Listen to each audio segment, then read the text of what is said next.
Hi everyone, welcome back to Radio Night Crime. Before you drift off, let me know in the comments where you're listening from.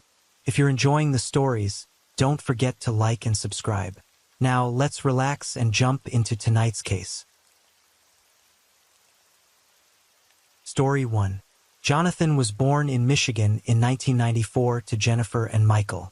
3 years later, his sister Jessica came into his life. From a very young age, Jonathan and Jessica formed a bond that's unbreakable. They shared a special connection. Unfortunately, Jonathan's parents, Jennifer and Michael, faced struggles. Their frequent fights meant Jonathan and Jessica were often left in the care of their grandmother, Sandra. Sandra was Jennifer's mother and took the role of a nurturing caregiver to her grandchildren. She provided Jonathan and Jessica with a safe and loving home away from home. At their grandmother's house, Jonathan and Jessica found solace and comfort. Sandra brought joy and laughter, and the children cherished the moments they spent with her.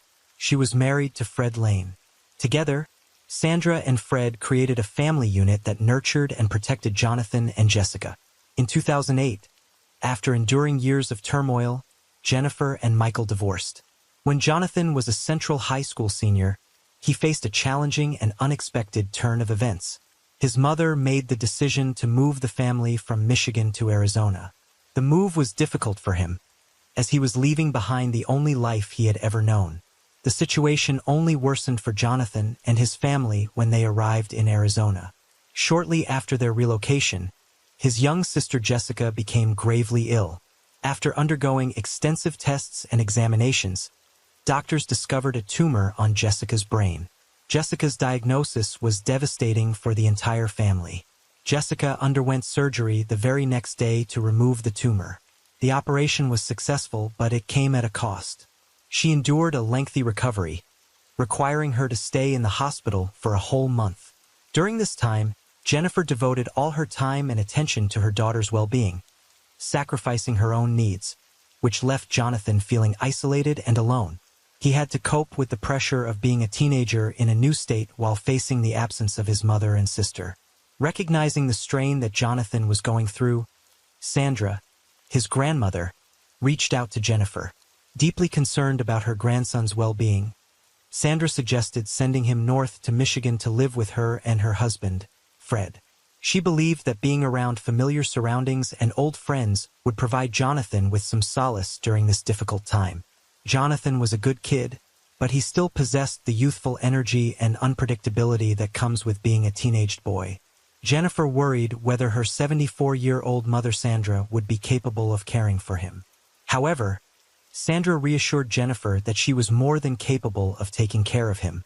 1 month after the Hoffman family moved to Arizona, Jonathan returned to Michigan and moved in with his grandmother Sandra and her husband Fred. This homecoming brought joy and relief to Jonathan, who was midway through his senior year at high school.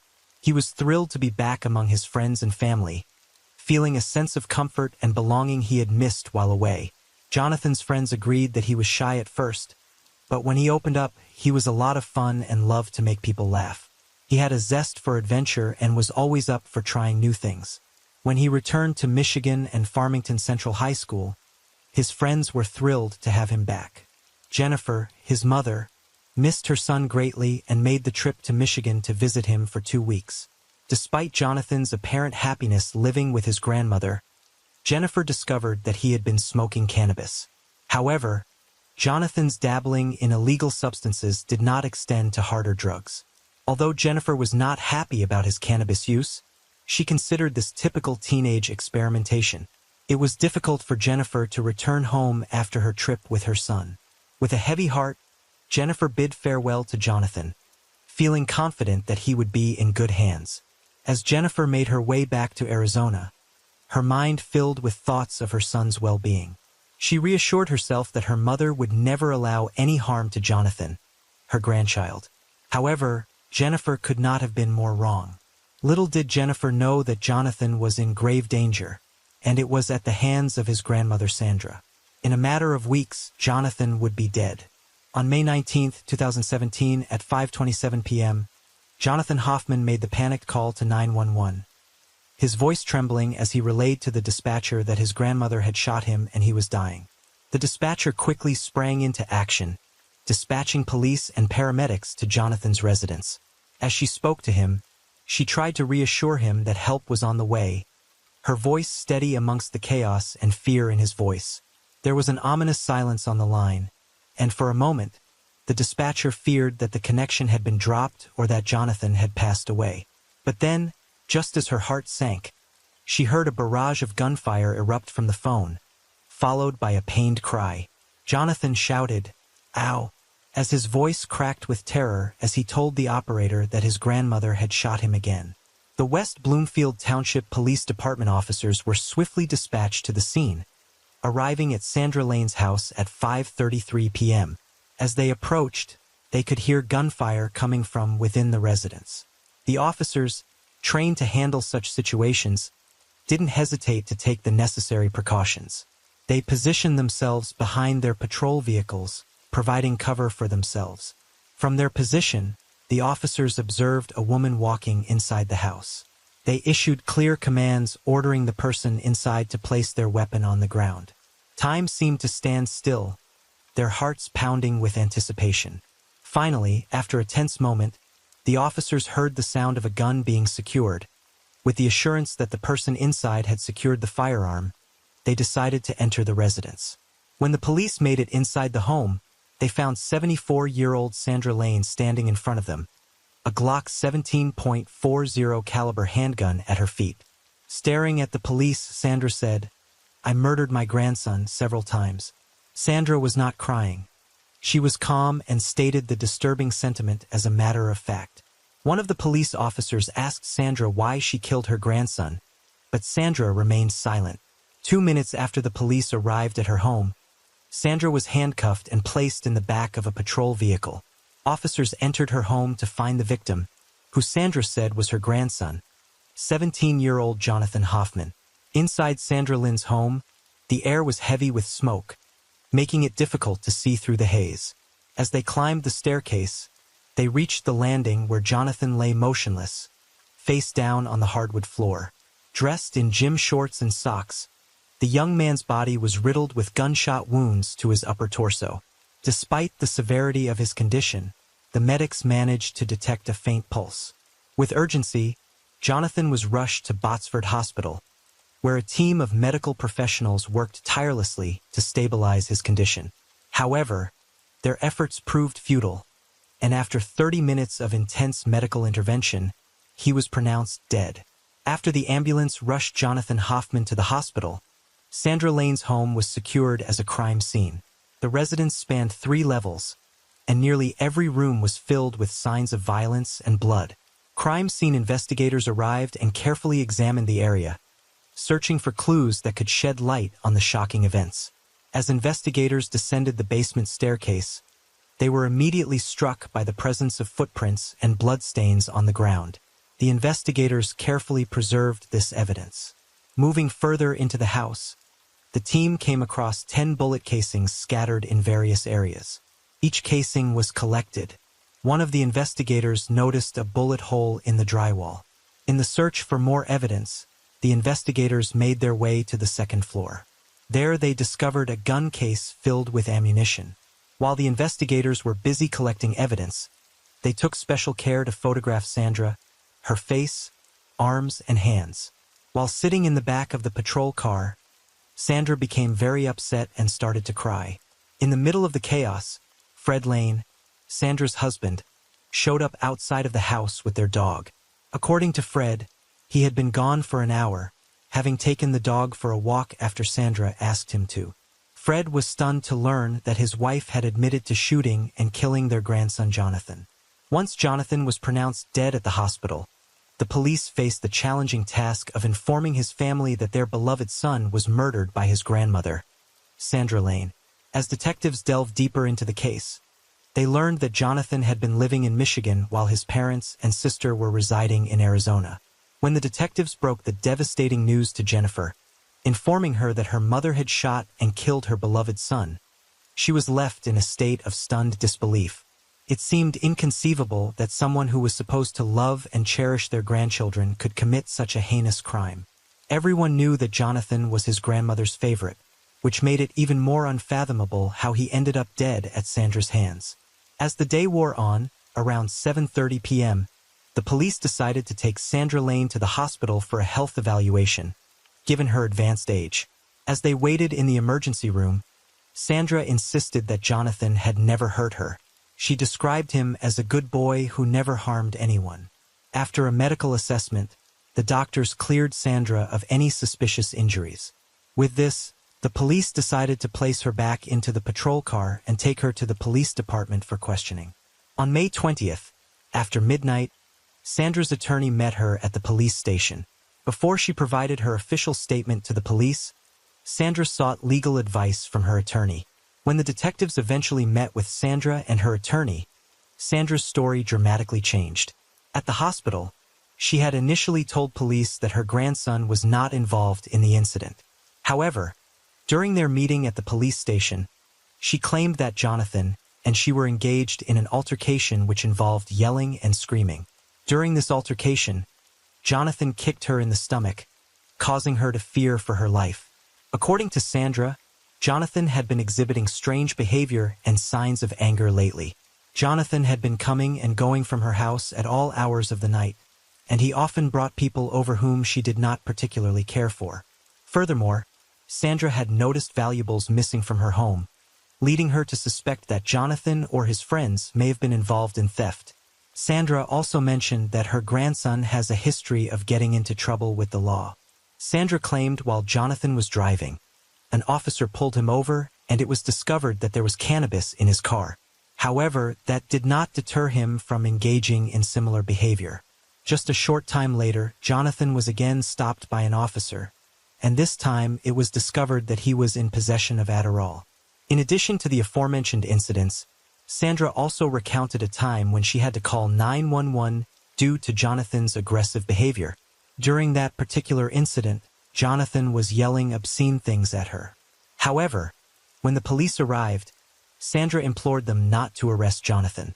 According to Sandra, she only purchased a gun because of Jonathan's behavior. Sandra claimed that everything came to a head on May 18th, after she took Jonathan to the probation department because he had not been in compliance with his probation. When they returned home, Sandra said Jonathan threatened to take her car, and that is when he attacked her. Since there were no witnesses to Jonathan's shooting other than Sandra, the detectives faced a challenge in confirming her story. Sandra claimed self-defense, making the detectives conduct an investigation into what happened. They needed to ensure they were not sending a 74-year-old frail grandma to prison for defending herself against a violent teenage boy. The detectives reviewed the picture taken by the crime scene investigators immediately after Sandra admitted to shooting Jonathan.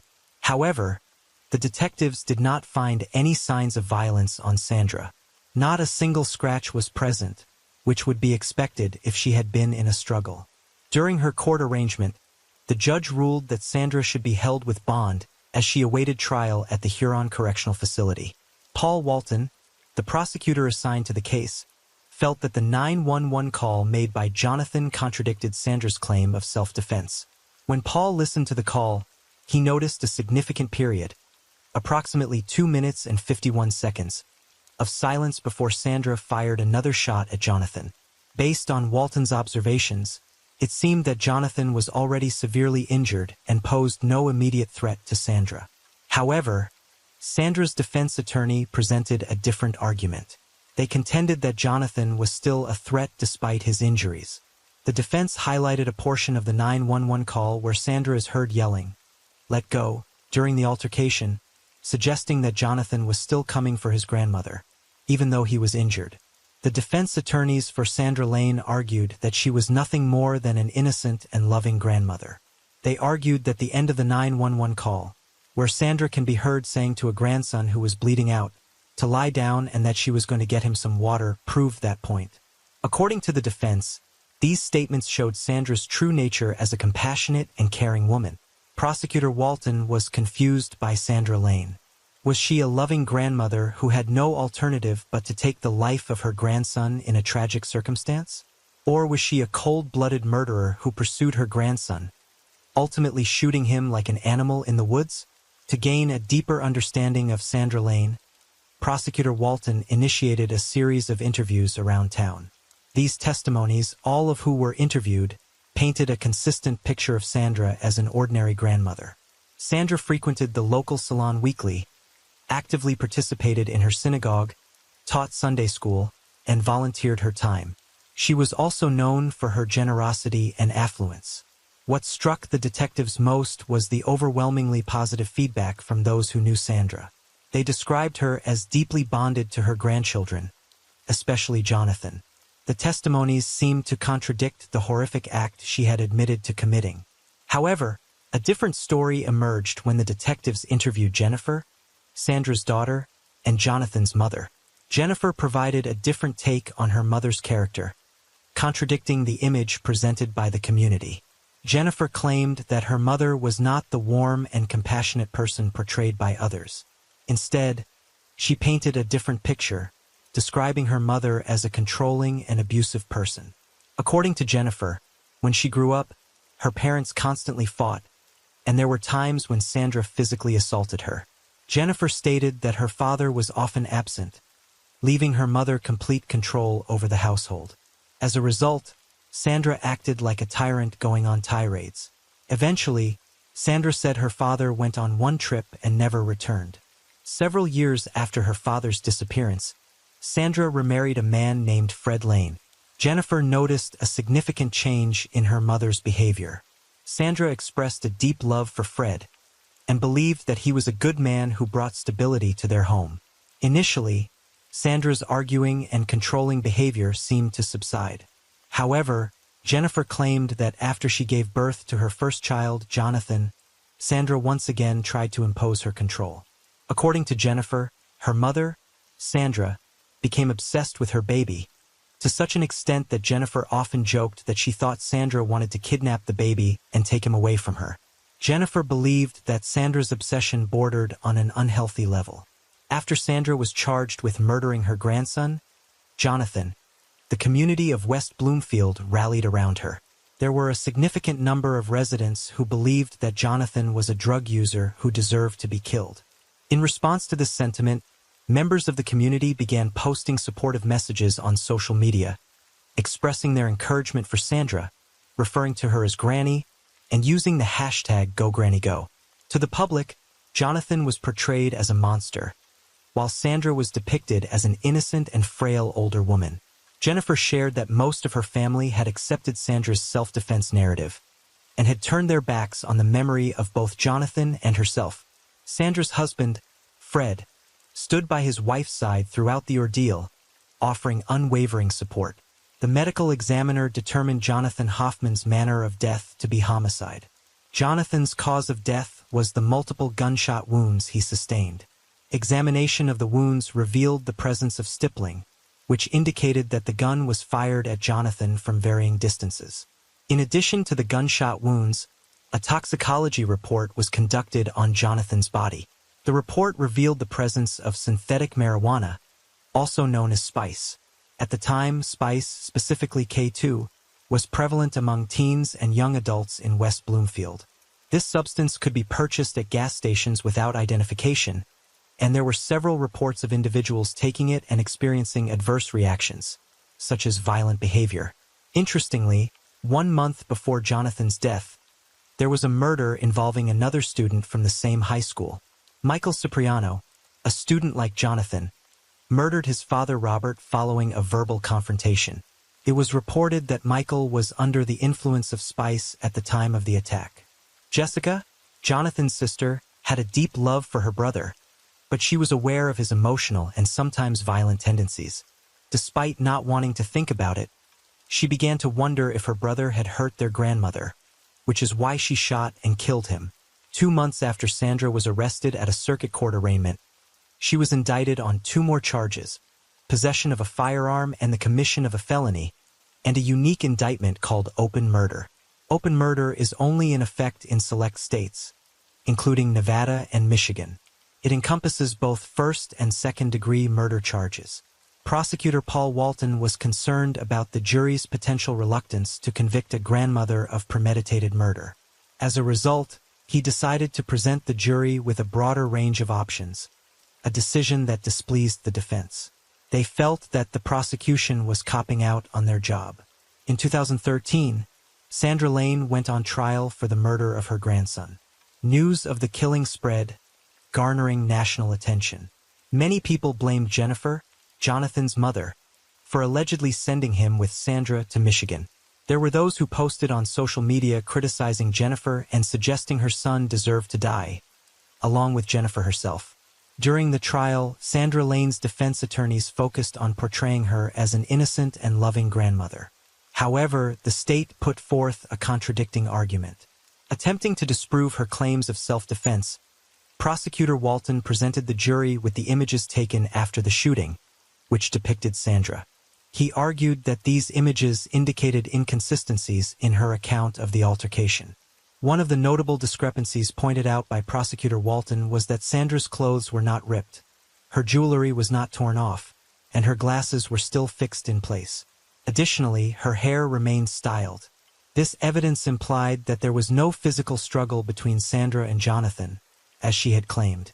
Additionally, there was evidence to support the theory that Sandra went down to the basement after the shooting to find additional ammunition. This evidence was shown in the bloody footprints the investigators found on the basement stairs. The crime lab determined the footprints belonged to Sandra, and the blood they were made in was Jonathan. After the prosecution rested their case, Sandra's defense had the opportunity to present their case. In order to strengthen their case, Sandra's attorney decided to allow her to testify on her behalf. Despite the risk involved, the attorney believed that it was important for the jury to hear directly from Sandra herself about the experiences she faced while living with her grandson Jonathan in the months before he was killed. According to Sandra, Jonathan was violent and had a habit of kicking in doors and breaking objects. One time, he even shattered a computer monitor. On the day of the incident that led to Jonathan's death, Sandra claimed that he hit her in the head, which left her feeling threatened and afraid. As a result, she decided to retrieve her gun, hoping it would serve as a means to protect herself.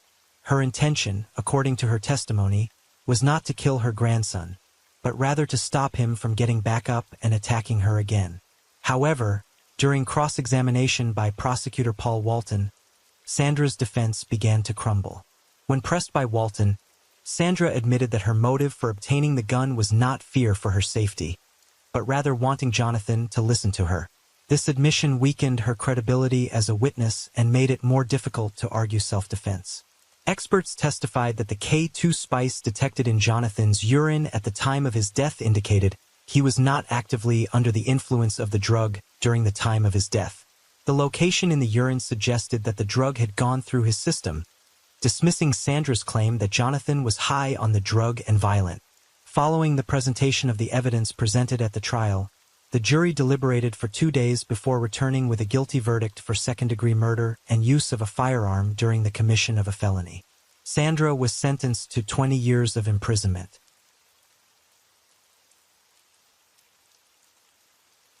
Story 2. In a world where children should feel safe and loved by their parents, something terrible happened. On June 15, 2023, the lives of 3 young boys, 4-year-old Hunter, 7-year-old Clayton, and 3-year-old Chase were tragically cut short. The culprit behind this heartbreaking incident was their 32-year-old father, Chad Dorman, who shocked the nation with his involvement in his own children's deaths. From the brutal act of taking their children's lives to later sitting calmly on the porch, each moment unfolds a chilling narrative of horror. In the quiet town of Monroe, Ohio, a father's love turned into a twisted act of violence on June 15, 2023. 3 young boys were senselessly killed and left their mother and community in a state of shock and disbelief. Chad Dorman, the father, was charged with this horrific crime. Initially, he confessed to his actions, but later he pleaded not guilty, adding to the mystery surrounding his motive and involvement. As the investigation proceeded, disturbing details about the incident emerged, painting a chilling picture of a father's descent into unthinkable cruelty.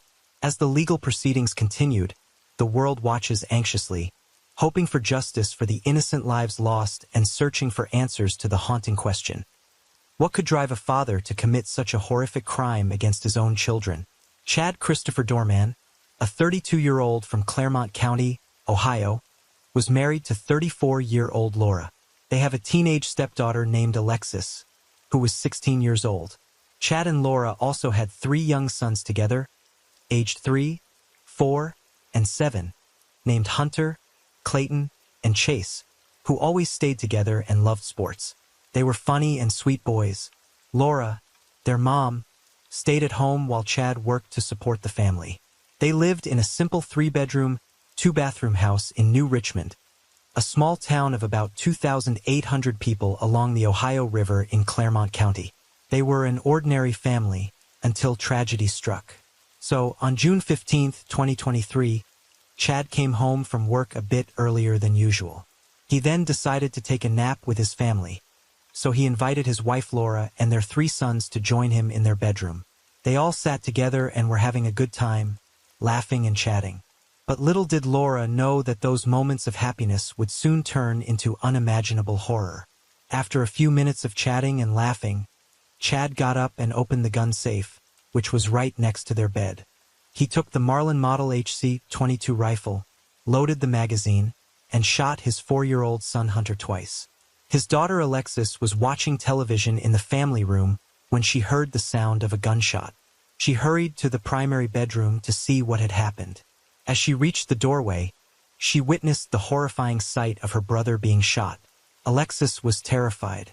She turned and ran as fast as she could. Laura, who was with her kids, ran to provide aid to her child Hunter. She then shouted at the other kids to run and save their lives. Alexis noticed the oldest boy running out the wrong door toward a field. She shouted for him to keep running. Chad was following him, and within moments, he shot his 7-year-old son Clayton. After Clayton fell to the ground and was bleeding badly, Chad stood next to him as if he had achieved his goals. Alexis was witnessing all of that. She was horrified, and then she ran to the house, grabbed her youngest brother, and fled to safety, desperate to protect their lives. Chad ran towards Alexis and caught her and raised his gun and asked her to put the 3-year-old Chase down.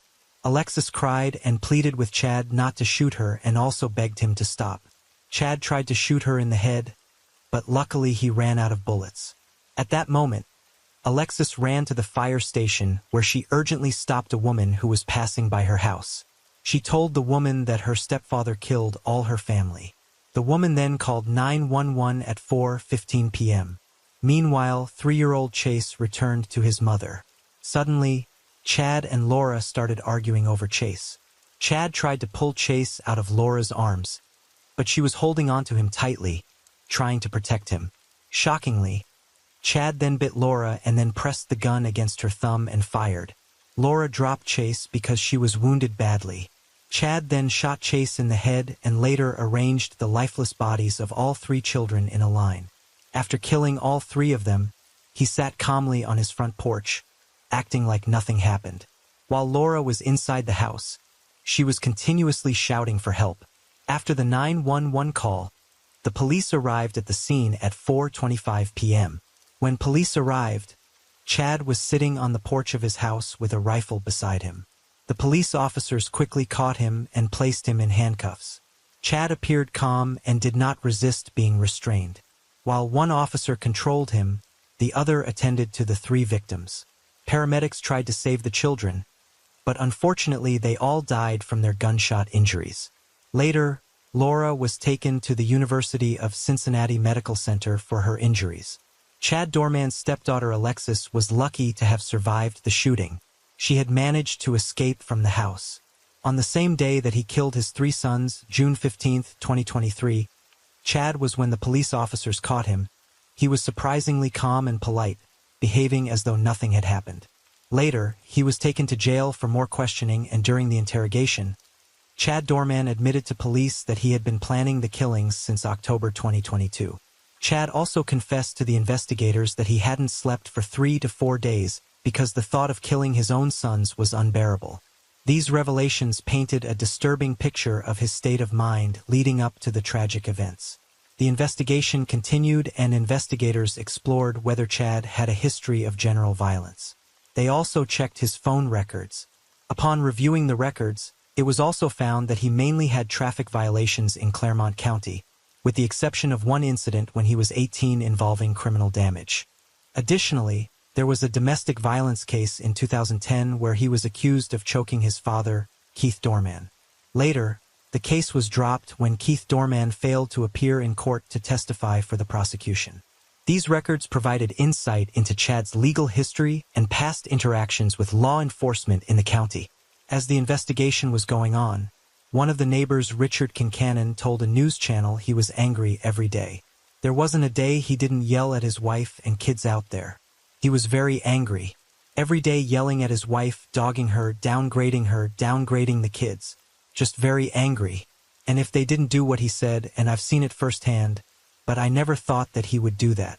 The woman who called 911 also gave an interview to the news channel and said, she was running with a little black lab and she was screaming, "Call 911, call 911. She says, "My stepfather is shooting everyone in my household." Investigators also examined whether there were any signs of financial difficulties. They found out from the county auditor's website that Dorman purchased his converted manufactured home on 3 acres in 2016 for $75,000. According to the records, he paid property taxes up to 2023, indicating there were no obvious issues with mortgage payments. Detectives also interviewed 59-year-old Keith Dorman, Chad's father. He was in utter shock to hear what his child did. He told the investigators, "I'm still trying to comprehend." Keith Dorman said that he couldn't believe his child had done something so horrible. He even said, "There was something going on in his life that he couldn't handle anymore. I can't talk to him. They aren't letting me talk to him, so I don't have any answers. He probably hid a lot of stuff from me." His father tearfully described him as a good kid, expressing deep distress over the situation. He said, "I don't know if it was financial, I don't know if it was mental, I don't know if it was work-related, I don't know." He even described his son as a fun-loving guy, and emphasized his son had never been in trouble with the law. His father's statement was somewhat misleading, as his son had encountered legal issues in the past. Although both cases were dismissed for reasons that remain unclear, the community was deeply shaken by the news of the killings. Neighbors expressed surprise, saying they never expected such actions from Chad. He had presented himself as a great and caring father on social media and in conversations with neighbors, and they said they were not looking for any other suspects. They focused their investigation solely on Chad Dorman, aiming to uncover the motives and details surrounding the tragic incident involving his children. During interrogation, Chad initially pleaded guilty and confessed to everything he had done.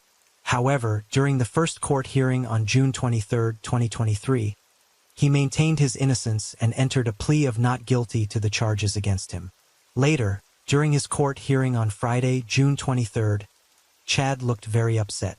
He wore a green bulletproof vest and cried while prosecutors talked about the terrible events that happened on June 15. During the hearing, David Gast, the chief prosecutor of municipal court in Claremont County, shared disturbing details about the case. He stated that Chad had carefully planned the events. He revealed that one of Chad's sons had tried to run away from him in a nearby field, but Chad had chased and caught the boy and brought him back to the yard, where he was killed along with his brothers. Gast even said, he called Chad's killings of his sons one of the most monstrous, craven, cowardly acts that will ever be our misfortune of seeing. A bill of particulars that was filed in Claremont County provided all the information to the judge. All the incidents that happened were read aloud by the prosecutor. According to the prosecutor, Chad lined up the boys and shot them, and even Chad told the investigators that he had planned the killings.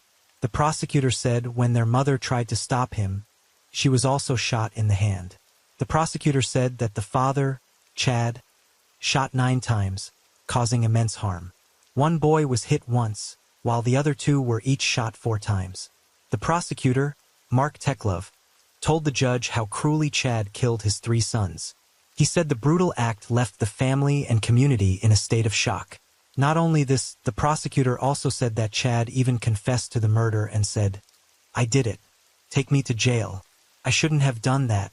I shouldn't have shot them." Prosecutor Mark Teklov also told the judge that Chad pleaded guilty during the interrogation, so he wanted the death penalty for him. The prosecutor in this case, Mark Teklov, has made it clear he will not settle for anything less than having Chad Dorman executed.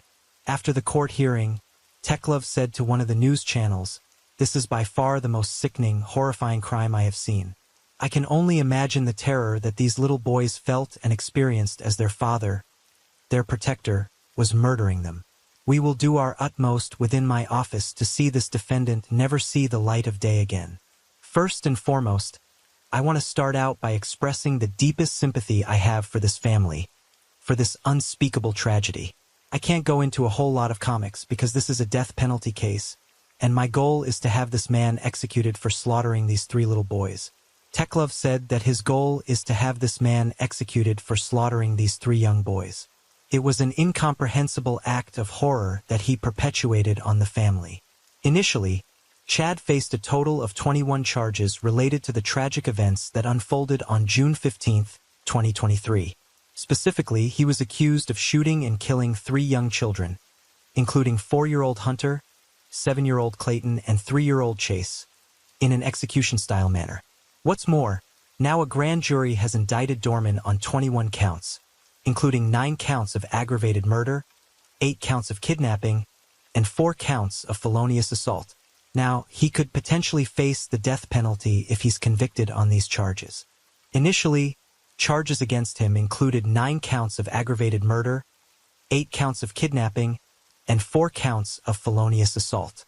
These serious charges reflect the severity of the allegations against Chad Dorman in connection with the tragic deaths of his children. The Claremont County Municipal Court Judge, Jason Nagel, decided that Chad should be kept in the Claremont County Jail and set his bail at $20 million. At this point in time, bonds are going to be set in the amount of $20 million cash or surety. Anything else at this time, Mr. Gaston? No, Judge. Mr. Callum. Mr. Callum, anything further? Nothing at this time. Chad Dorman's bond, which was set at $20 million, was reportedly the highest bond ever set in the county's history. During another court hearing, Chad Dorman's lawyer requested the court to take the death penalty off the table because he said Chad was suffering from a serious mental illness when he shot and killed his 3 sons on June 15, 2023. Guilty by reason of insanity, Chad Dorman has entered a new plea now, more than 9 months after Claremont County prosecutors say he executed his 3 young sons. Experts will also be taking another look now at Dorman's mental state at the time of the killing. Chad's lawyer even said, "Executing the seriously mentally ill is cruel and unusual punishment in violation of both the Ohio and United States Constitutions. Persons suffering from serious mental illness at the time of the alleged commission of the offense are not morally culpable to the same extent as others." Dorman has entered a plea of not guilty by reason of insanity. The prosecution, though, has requested a mental evaluation. Later, a court date was set for May 3, 2024 to discuss the lawyer's request. Chad's lawyers had agreed to provide a report from a mental health expert by June 3, 2024 to support their claim that he was mentally ill when the crime occurred. During another court hearing in March 2024, Chad's lawyers argued in court that the Claremont County Sheriff's deputies did not respect his Miranda rights after he was arrested. A judge has ruled that Chad Dorman's confession that he allegedly gave during his interrogation will be thrown out. On Friday, the judge ruled that the defendant's rights were violated twice when police skipped parts of the Miranda warnings and when detectives continued questioning Chad Dorman after he asked for an attorney.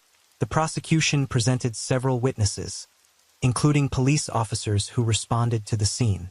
They were asked to describe their encounters with Chad. The prosecutors said that nearly all of Chad's interactions with sheriff's deputies and detectives were recorded. The first witness to testify in court was Claremont County Deputy Chad Poffman, who was a canine handler. Deputy Poffman said he was the first officer to arrive at the scene. When he approached Chad's home, the first thing he saw was the defendant sitting on the porch near a rifle. As they drove to the sheriff's office, Chad shouted some things that the deputy couldn't make out. However, at one point, the deputy said he heard Chad clearly say, "Take me to jail." Detective Michael Ross from the Claremont County Sheriff's Office was also questioned in the court. He said Chad knew what was being read to him because he said, "Yep," before the detective finished reading the rights. He said during the questioning in the interrogation room, Chad repeatedly denied killing his sons. However, he later said something that Detective Ross said he considered very important. Chad mentioned the Bible during his testimony. Detective Ross remembered Chad saying something important. He said, "The Bible says you kill your firstborn, your secondborn, and your thirdborn, but first you kill your wife. I didn't kill my wife." Suspect who's in custody clearly asked for a lawyer. If they clearly asked for a lawyer, which I've done on other cases, on other homicide cases, they clearly asked for a lawyer. I stopped questioning them, which I've done before. In this case, he did not clearly say he wanted a lawyer. But you said that you tried to clarify it with "that's what you're saying." According to court documents, Chad asked for a lawyer after the questioning started. But the detective didn't listen to him. Everybody knows we trust, except perhaps for the detectives involved, that when a custodial interrogation is underway and the suspect clearly says "I want a lawyer," that isn't the start of a test. That isn't the start of an officer's invitation to a detective to quiz about name, rank, and serial number of a lawyer. That's the time they stop. Also, the motion to suppress states that Detective Ross left Chad alone for a while and then returned and continued questioning him as if Chad hadn't asked for a lawyer. The defense lawyer later asked Detective Ross if he had read Chad his Miranda rights in full. Ross replied that he hadn't, but he believed he had covered the most important parts. "All right, now you discussed briefly the Miranda rights. You did not read all the Miranda rights on State Exhibit 3, did you? On your card? Word for word?" "No." "Well, you left out some pretty important parts, didn't you?" So after a long court hearing, the judge decided that the investigators did not follow the rules when they arrested Chad in June 2023. Judge Richard Ferentz stated that Chad's Miranda rights were not respected. Chad's lawyers also claimed that he asked for a lawyer at least twice during his 3-hour interrogation session, but they ignored his request and kept asking him questions. The lawyer also said that Chad pleaded guilty earlier because he was under the pressure of investigators. Later, the judge decided that the detectives did not fully explain Chad's rights before interrogating him, so any statements he made during that time would not be used in the next court proceedings. This decision affected how Chad's trial would proceed, as it restricted the evidence that could be presented against him. This legal twist added complexity to the trial, prolonging the legal process and intensifying public interest in the outcome of the case. Dorman could face the death penalty if he is convicted, and his case is scheduled to go to trial in July. But now with this recent ruling, that could change. This is big news and could really be key to this case. A final court hearing for Chad is set for June 14th, just before the first anniversary of the events. His trial is expected to start on July 8, 2024. So what was the motive behind his killings? The authorities have not yet determined the motive behind his actions. The reason Chad shot Clayton, Hunter, and Chase is unclear, but some people speculate that he did it to hurt his 34-year-old wife because he believed she was cheating on him. But this hasn't been confirmed. A memorial ride for the Dorman boys. Earlier today, hundreds of people came out to this fundraiser where all the money goes to their family. So while the boys' father is waiting to go on trial for their murders, the community feels this fundraiser is the very least that they can do. A 15-mile ride through New Richmond. As you can look around, we're close to 1,000 people. Alan Easterday organized a memorial motorcycle, jeep, and car ride, which attracted over 100 participants to raise funds for the family. Another memorial service was held on June 26th to honor the 3 boys. Community members gathered at First Baptist Church of Glen Estee, dressed in bright colors as requested by the family. And 24 hours later, the community still struggling to make sense of the shootings and the 3 innocent lives that were taken. Support for family, friends, classmates, first responders is pouring into Monroe Township with no signs of stopping. WLWT News 5's Jatera McGee is live in Monroe Township where, since the tragic event, many people have come together to remember the 3 young boys who were lost. One of these services was a special candlelight vigil at the elementary school where the oldest boy used to go to school. The co-funding organizer, Rachel Brown, started a fundraising campaign on GoFundMe to help pay for 3 deceased children's funerals. So far, People have donated almost $180,000, which is much more than the initial goal. Rachel Brown mentioned in a post that the children's mother was like a sister to her. She wrote, "My sister lost her 3 amazing babies yesterday. Nothing will make this better. It will never be okay. But please, if you can find it in your heart to help relieve the financial burden of this tragedy, please donate. No one should ever have to go through this." You must be wondering where Chad Dorman is now. He is held in custody in Claremont County Jail, and his case is still ongoing, with many questions still on everyone's mind. Why did he do that? How can someone kill their own children so brutally? The answer to these questions remains a mystery, but the community is hopeful that justice will be served and the truth will be revealed. The community is still trying to come to terms with the loss of these 3 young boys. Everyone wants to find a way to heal and move forward. As the legal process continues, people are united in their desire for justice. The tragic events have also led to discussions about family relationships, mental health, and how communities can support each other. People are coming together to help the surviving family members and make sure something like this never happens again.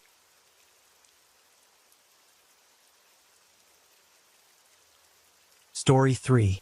Maria Munoz, a young woman full of life, met a tragic end on September 22, 2020 that shocked her loved ones. The community was puzzled about who could have done such a terrible thing until they were shocked to discover that Maria's own husband was the unexpected suspect. As the details emerged, a web of secrets and deception was revealed, leaving everyone close to Maria shocked and saddened. In the bustling state of Texas, a shocking event unfolded that left everyone shocked. Maria Munoz, a young and lively woman full of dreams, met a tragic end that deeply affected her family and friends. The events leading to her unexpected death on September 22, 2020 left many stunned, especially when suspicions turned toward her own husband as the possible culprit. The story took a dark turn when toxicology reports found 7 different drugs in her system.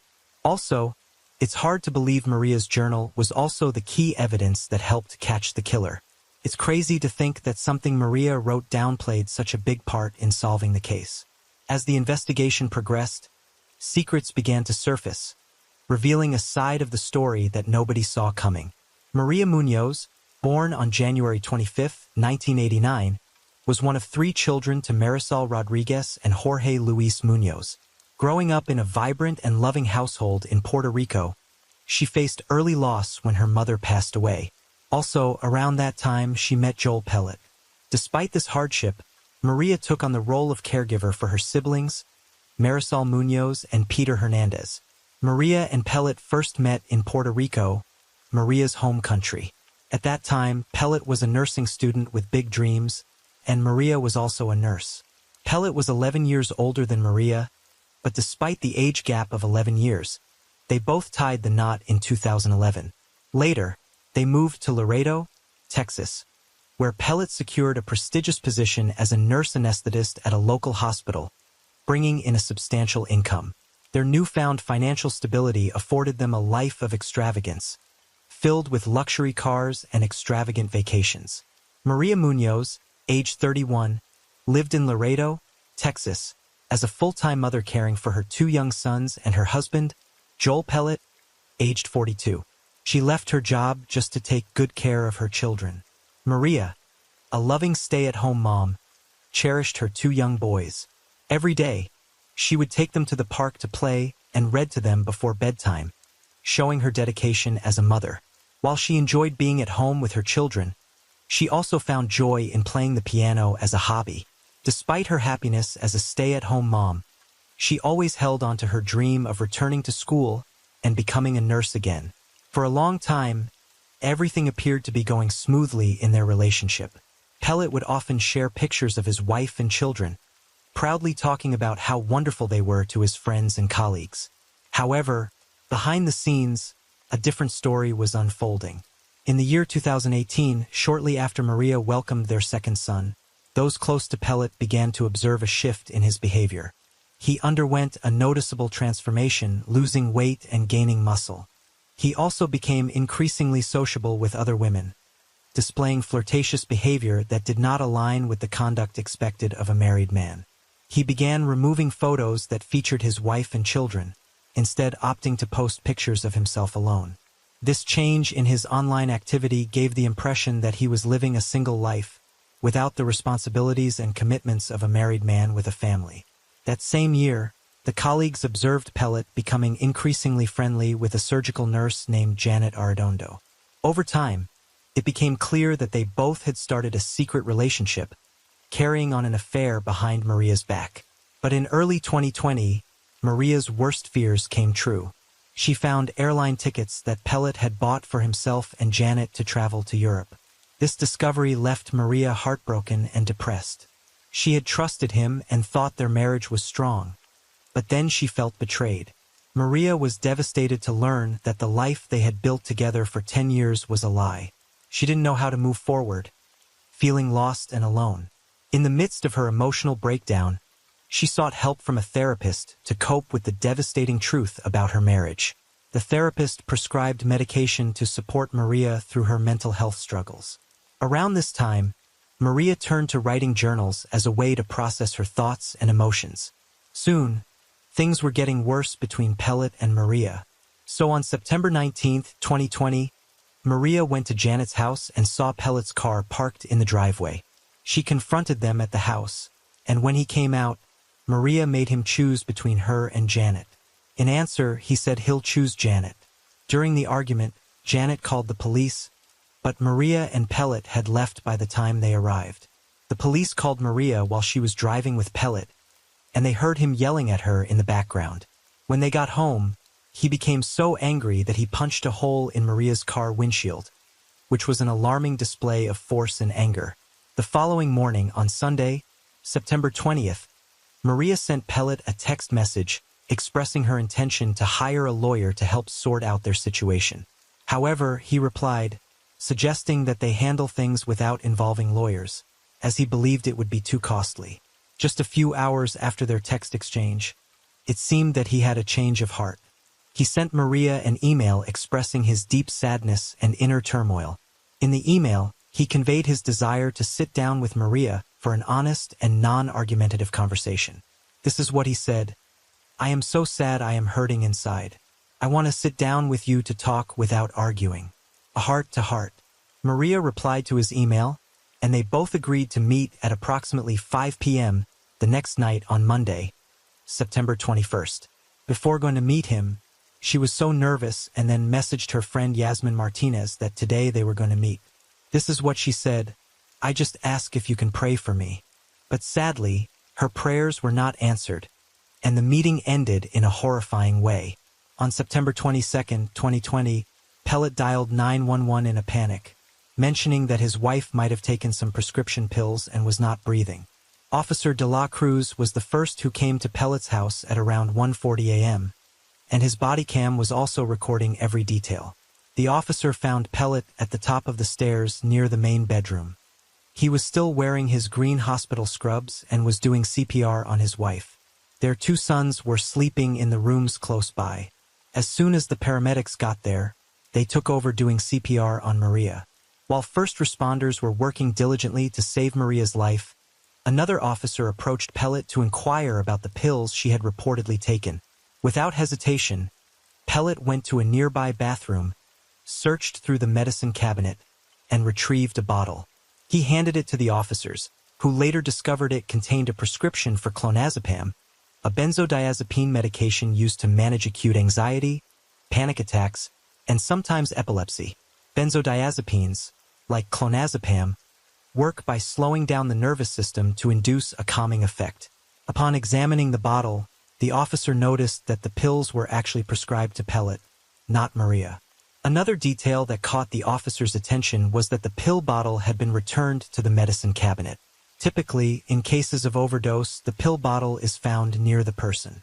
Afterward, Pellet was captured on body camera picking up the pill container from the floor and placing it in his pocket. De La Cruz questioned himself as to why he would retrieve the pills. Could he be concealing something? Another reason to suspect Pellet was De La Cruz also came across a needle catheter on the stairs in the couple's home. This seemed odd to him, Pellet and Maria had 2 young children, so finding a needle on the stairs raised questions about why it was there. This is not all. Investigators also uncovered more than just a needle. They also discovered syringes and 4 equipment neatly packed in a medical bag.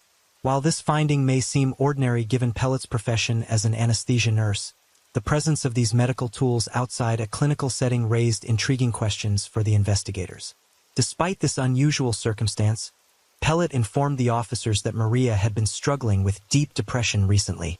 He explained that her mental health had been deteriorating, leading her to take the pills in an attempt to cope with her overwhelming emotions. So, despite first responders' best efforts, Maria couldn't be revived. It's hard to believe, but by 3:58 a.m. that day, she was pronounced dead. After Maria was declared dead, officers took Pellet downstairs to the kitchen for additional questioning. He then explained to the officers that on that day, he and Maria had met for a conversation. After their discussion, they both got intimate and then he took a shower. Upon exiting the shower, he found Maria asleep. He went downstairs for a while, though the reason for this was not clarified. When he returned upstairs and approached Maria, he discovered she was unresponsive and not breathing. While talking, the officer noticed Pellet's strange behavior. He was sweating very badly and was literally unable to answer simple questions about the incident. The officer also observed that Pellet's level of sweating was noticeably higher than anyone else present, even the first responder who had been trying to save Maria's life for the past 2 hours. This made officers more suspicious of him. For further questioning, he was then taken by Sergeant Luis Mata to the police station. At the police station, Pellet was left alone in the interrogation room for a while before an officer came in. His every action was getting recorded on video. When officers watched the footage, they were shocked to see how Pellet suddenly went crazy. He started screaming, crying, hitting the walls, and throwing furniture around the room. He was being so loud and out of control that people in the hallway and other rooms nearby got scared hearing all the voices coming from his room. So at 4 a.m., an officer, Sergeant Luis Mata, entered the room to talk to Pellet. During this conversation, he opened up once again about the events leading up to Maria's death. Shockingly, he also confessed to the officer that he had been involved with another woman named Janet. He revealed that he had actually left the family home 5 months earlier and was living with her at the time of Maria's death. He shared that he had been in a relationship with Janet for 2 years by then, and Maria had been aware of the affair for a while. According to him, on the night of Maria's passing, he visited the family home to have a conversation with her about their marriage. After their discussion, they got intimate. He said he thought Maria was asleep in her room, but only 10 minutes later when he returned to check on her, but tragically found her unresponsive. He later confessed to the officer that he gave Maria the medication prescribed to him, clonazepam, to help ease her anxiety and depression. However, he couldn't provide details to the officer about how much she had taken or how many pills were left in the bottle before she accessed them. Unfortunately, he was unable to provide any additional information to help clarify the situation. After all the questioning, he was released. So the next step was to do Maria's autopsy. The autopsy took place just 8 hours after her death, which was relatively soon after she passed away. This timing meant that whatever caused her death should still be detectable in her stomach contents. As the investigation into Maria's death intensified, the autopsy results delivered a shocking revelation. Contrary to initial suspicions, no traces of pills were discovered in her stomach. However, the medical examiner's report uncovered a shocking clue: a small, red mark on the inside of her elbow. What was more shocking was that it was a pinprick mark. The small red mark on her arm was concerning because it suggested she may have been injected with something. This unexpected discovery led investigators to explore the significance of this mark and its potential connection to her death. Soon, the investigators discovered another thing from Maria's house. So what was that? A journal was found at Maria's place. As it was mentioned earlier, to cope with the anxiety and depression, she started writing a journal, and that journal helped investigators a lot to know who the culprit was. So what they found in that journal was really heart-wrenching. In that journal, she wrote her thoughts and experiences. Through her writings, The investigators discovered that Maria loved her husband and wanted to preserve their family, even though she recognized his wish to be with someone else.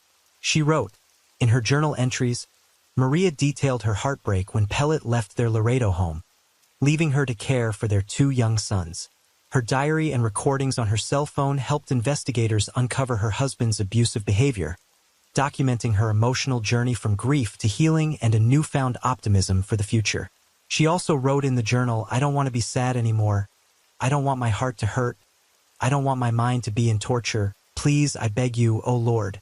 The day before her untimely death, Maria Munoz wrote the following in her journal. What is it that I want? 1. Move forward. The entries in Maria's journal, the day before her death, showed her desire to live and move forward with her life. There was no mention of suicide or any plans to end her life. So after going through her journal, the investigators didn't think she had committed suicide. They needed more information to understand what really happened. So this was what happened next. Pellet's previous employer, Dr. John Hunsinger, who was an anesthesiologist, became aware of the autopsy findings. He contacted the lead detective, De La Cruz, who was working on the case, and expressed his concerns. Dr. Hunsinger recommended that the investigators should conduct a comprehensive toxicology screening. So they did that. In January 2021, investigator Sergeant Luis Mata and De La Cruz received the long-awaited toxicology test results. Contrary to Pellet's claim of clonazepam, Maria did not have that drug in her system. However, the toxicology report revealed a shocking truth: the presence of 7 other drugs: morphine, Demerol, Versed, propofol, ketamine, lidocaine, and Narcan. These medications are commonly used in surgical procedures. Propofol and ketamine are used as sedatives and for pain management, often administered intravenously during surgical procedures. Most people cannot access these drugs easily, and even many nurses and other medical professionals may never come into contact with medications like propofol and ketamine unless they work directly in anesthesiology. The presence of propofol in Maria's body was the most shocking finding for the investigators. The investigators thought that Pellet is a nurse anesthetist, so he would have access to propofol based on his profession. When Dr. Hunsinger, who worked with Pellet and had experience using propofol, saw the amount found in Maria's system, he said it was the highest quantity he had ever encountered. Based on this, the doctors strongly believed that propofol was the specific cause of Maria's death, as Pellet would know the appropriate dosage to sedate someone or cause an overdose. Additionally, a small mark on Maria's arm indicated that she may have been injected with the substance. Investigators believed that, with the toxicological report, Pellet's suspicious behavior, and Maria's journal, they had enough evidence to arrest Pellet for the murder of his wife. So authorities soon got an arrest warrant against Pellet. De La Cruz wasted no time and went to arrest Pellet. Surprisingly, he did not resist arrest, almost as if he had anticipated and accepted his impending fate.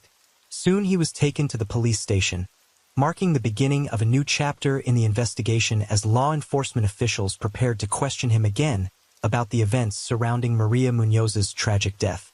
He had to face the consequences of his heinous act. So the trial started on March 21, 2023. As the legal proceedings unfolded, both the prosecution and defense presented their cases. A prosecution team composed entirely of women, known as Maria's team, utilized Maria Munoz's journal entries to construct a compelling case against Pellet. This was done to illustrate to the jury the type of wife and mother Maria was. The prosecutors described Maria as an excellent mother who was caring and intelligent. They expressed feeling her vibrant spirit through the pages of her journal. During that trial, the prosecutors also suspected that Pellet first drugged Maria by putting some substances in her drink to make her sleepy. Once she was unconscious, he injected propofol into her arm. Prosecutors also believed that Pellet waited a long time before calling 911 so that the first responders would not be able to revive her when they arrived. The prosecutors stated that the journals helped them comprehend the challenges Maria faced, which in turn fueled their determination to seek justice in her case. During the final arguments, Pellet's lawyer, Roberto Bali, informed the jurors that his client wanted to work things out with his wife, Maria Munoz, before her passing. Bali reminded the jury about the medical examiner's report, which said Maria's cause of death was still unclear. He told them there was not enough proof to show Pellet was responsible for her death. Bali pointed out that Pellet had given Maria a drug called Narcan on the night she died, which is used to reverse overdoses. He even said both Pellet and Munoz struggled with drug addiction. Bali also argued that Maria Munoz willingly consumed the drugs without coercion, as there were no signs of force on her body. However, after investigating Maria's social circles, friends, and family, it became clear that she was not a drug addict, and Pellet was the only person who could have provided her with that substantial quantity of propofol. Authorities were also able to convince Pellet's girlfriend, surgical nurse Janet Arredondo, to testify against him. She revealed that he had admitted to her that he gave Maria something to calm her down, and confirmed that he had brought drugs, including propofol, home from work. The jury took less than 1 hour to reach the verdict. At last, after a 9-day trial on March 30, 2023, a jury reached a verdict, finding Pellet guilty of the murder of his wife, Maria. On April 27, 2023, Pellet received a life sentence for the murder conviction, plus an additional 10 years and a $10,000 fine for tampering with evidence. So where is Pellet now? Joel Pellet is currently serving a life sentence at a Texas Department of Criminal Justice, facing the consequences of his heinous actions. His imprisonment stands as a symbol of accountability and a solemn tribute to Maria's life, ensuring that her memory is honored through the pursuit of truth and the upholding of justice. The motive behind the killing is unclear, but according to the prosecution, Joel Pellet's motive for killing his wife, Maria Munoz, was rooted in his desire to end his marriage and be with his girlfriend, Janet Arredondo. Ultimately, justice had to be served, and the verdict ensured that Pellet was held accountable for his actions. The jury's decision brings some measure of closure to this tragic case, affirming that such heinous acts will not go unpunished. The conviction underscores the importance of upholding justice and sends a clear message that those who commit such crimes will face the full extent of the law. Story 4. Jacqueline Jackie Vandegrift was born in Carrollton, Texas on March 4, 1992.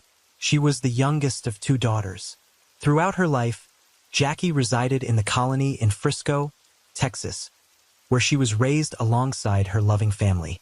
Before Jackie could walk, she learned to somersault, showcasing her natural talent for gymnastics. This early introduction fostered her passion for the sport and paved the way for her future success. Jackie's parents recognized her potential at just 3 and enrolled her in gymnastics courses. Over the following years, she honed her skills and eagerly participated in various competitions.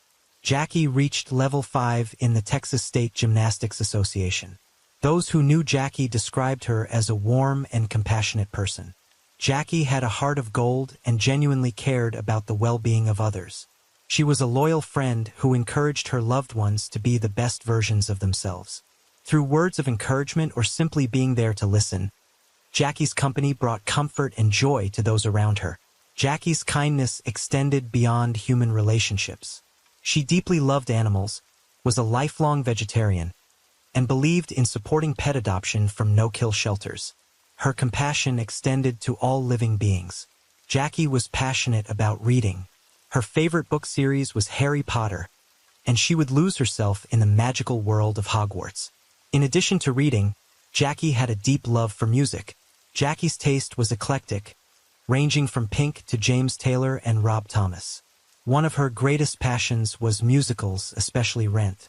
She would go to every performance of the musical whenever it was in town. After completing her high school education at Wakeland High School in Frisco, Jackie decided to enroll in the Paul Mitchell School for Cosmetology. She completed her training and earned her license as an esthetician. Determined to continue her education, Jackie enrolled at Texas Woman's University and majored in nutrition and food science. She knew that good nutrition was crucial and believed everyone deserved access to proper nourishment.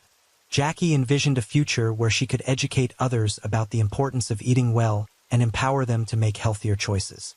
It seemed as if Jackie Vandegrift was destined for greatness.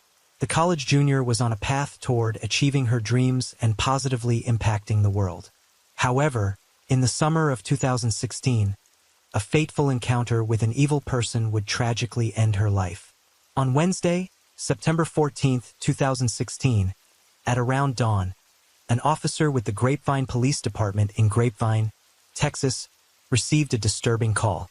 The caller informed the officer that someone had found a body out by Grapevine Lake. Upon receiving the call, the officer immediately headed to the scene. Upon arriving, the officer walked into a wooded area and discovered a worn footpath. Following the path, he eventually came upon a burned patch of land. In this area was a plastic blue kiddie pool, and inside this pool was a body. The officer quickly realized that the body had been set on fire, leaving it burned beyond recognition. It was impossible to determine its identity, as it lacked any distinguishing features that could identify whether it was an adult, child, male or female, or even the race of the victim. With the body's condition making it difficult to identify, the badly burned remains were transported to the medical examiner's office. Fingerprint identification would later reveal that the body belonged to 24-year-old Jackie Van de Griff. As detectives delved into Jackie's final moments, they learned she had last been seen in Denton, near College. Jackie had visited 2 bars, Fry Street Public House, and Shots and Crafts. As detectives waited for the security footage from those establishments, Jackie's body was autopsied by the medical examiner. Jackie had been killed, dismembered, decapitated, and set on fire, and her body had been further mutilated after death. The most chilling discovery, though, was that her killer had removed her heart. News of Jackie's murder began to spread around Denton. The detectives received tips from people who claimed to have seen the fire at the crime scene, with a suspicious man loitering around it. Detectives eventually managed to obtain the CCTV footage from 2 bars Jackie had visited around the time of her death. The first bar was the Fry Street Public House, where a man was seen entering the establishment at 7 p.m. He sat at the bar and was seen having a drink. 1 hour later, Jackie walked into the Fry Street Public House. While sitting at the bar, Jackie engaged in conversation with the bartender and this man. The footage captured their interactions and provided valuable insights into their possible connection. About 45 minutes after the footage showed Jackie entering the Fry Street Public House, she made a tweet on her Twitter account. It read, "Glad I decided to get off Tinder and walk to a bar." After spending significant time at the Fry Street Public House, Jackie and the man left the bar together. They headed to another establishment called Shots and Crafts, where they mingled with a group of women. Around 9:45 p.m., Jackie and the man left Shots and Crafts together. The detectives could track Jackie and the man using the CCTV footage. They followed their journey and discovered that the man had taken Jackie to his car. At the convenience store, Jackie can be seen in the man's vehicle, and at that point all appeared okay. However, that was the last sighting of Jackie before her murder. The detectives spoke to the bartender from the Fry Street Public House. According to the bartender, Jackie came in looking to apply for a job when she had a friendly conversation with him and a male customer at the bar. However, the bartender admitted he had no further information regarding what became of Jackie and the male customer after they left his establishment. Next, the detectives found the woman Jackie and the man were seen on the security footage at Shots and Crafts. One of the women in the group mentioned that she had received a business card from the man Jackie was seen with. According to the woman, she had exchanged contact information with the man because he was a personal trainer, and she expressed interest in fitness. Although it seemed insignificant initially, this seemingly trivial detail would prove to be a crucial breakthrough in the investigation. To their surprise, the woman still had the card in her hand and willingly shared the information with the investigators. The name on the card? Charles Bryant. By this point, the detectives had obtained footage from Walmart at 4 a.m. that showed Charles purchasing a shovel. The detectives conducted a thorough investigation into the true identity of Charles Bryant, the last person seen with Jackie before she was murdered. Their findings proved to be deeply unsettling. Charles Bryant, a 29-year-old man, lived approximately 20 miles away from Denton, but the city held a significant allure for him. What was drawing him there was the desperate attempt to rekindle his relationship with ex-girlfriend Caitlin. Caitlin, a resident of Grapevine, was attending the University of North Texas. 3 months earlier, Caitlin met Charles Bryant at her home in Grapevine, Texas, when he came into the restaurant where she worked as a server on the day of her high school graduation. Charles was different from the high school boys Caitlin was used to. Firstly, he was in his late 20s, almost a decade older than Caitlin. Secondly, Charles was covered in tattoos, showcasing his muscular physique. He worked as a personal trainer and bartender, accumulating unique skills and traits that intrigued Caitlin. During the summer of 2016, Caitlin spent nearly every day with Charles at Grapevine Lake. Their attraction grew stronger with each passing day, and Caitlin was captivated by her older boyfriend's enigmatic nature. However, not everyone shared Caitlin's enthusiasm. As Caitlin's relationship with Charles progressed, her mother became aware of their significant age gap. Concerned for her daughter's well-being, she asked Caitlin to show her a picture of Charles. While initially willing to give Charles the benefit of the doubt, Caitlin's mother admitted to feeling an immediate unease upon gazing into his piercing eyes. It was as though she was staring directly at evil. Caitlin's mother, growing increasingly concerned for her daughter's well-being, voiced her concerns, urging her to reconsider her relationship with Charles. However, Caitlin dismissed her warnings, dismissing them as mere parental concerns. "He's so nice to me," Caitlin insisted, oblivious to the sinister nature lurking beneath the surface of her seemingly innocent attraction. Little did she know that her harmless romance was about to turn into a nightmarish ordeal. Initially, Caitlin was happy with her new relationship with her older boyfriend. However, as the weeks progressed, doubts began to surface, and she started to question whether her mother was right. Charles seemed excessively narcissistic and manipulative, and Caitlin couldn't shake the feeling that he thought highly of himself. To make her feel bad, Charles would constantly remind her that she could never find anyone as good as him. By mid-August 2016, when Caitlin was preparing to move to Denton for her first year at college, she decided to break up with Charles. The red flags were becoming too numerous to ignore any longer. However, the following day, Charles showed up at Caitlin's home and begged her to get back together, claiming he was going to do better. Caitlin gave in and resumed their relationship. Within a week, Caitlin had moved out of Grapevine into Denton to start school. Once Caitlin moved away, she ended her relationship with Charles once and for all. However, Charles was not the type to take no for an answer. On August 24th, police found Charles on the University of North Texas campus while conducting a traffic stop because of the way he was driving. The officer thought it was a DUI, but Charles was not over the legal limit of alcohol. Nevertheless, he was charged with several outstanding warrants and let go. Several hours later, Charles returned to the University of North Texas and knocked on Caitlin's dorm room door, which he had somehow managed to locate. Caitlin called 911, and by the time the officer arrived, Charles had already vanished. When the officer questioned Caitlin, she explained that she had been sick of the way Charles treated her and spoke to her, prompting her to end their relationship, for Charles did not accept this decision. Taking Caitlin's concerns seriously, the police officer issued Charles a temporary no-trespass order, banning him from the UNT campus. However, Charles was not deterred by this setback. He was determined to find a way to get to Caitlin, regardless of the restrictions placed upon him by the school.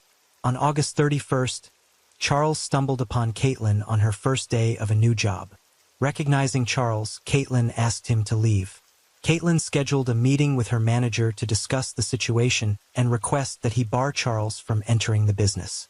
However, the manager informed Caitlin that this request was beyond his control. The incident at Caitlin's workplace forced Caitlin to quit her job. Despite Caitlin's efforts, Charles was determined to find a way to confront her. He would stop at nothing to exact his revenge and cause her further harm. The cycle of fear and intimidation continued as Charles's obsession consumed him, and Caitlin's life remained in jeopardy. In the meantime, Caitlin was residing on campus at UNT, which worried her mother greatly.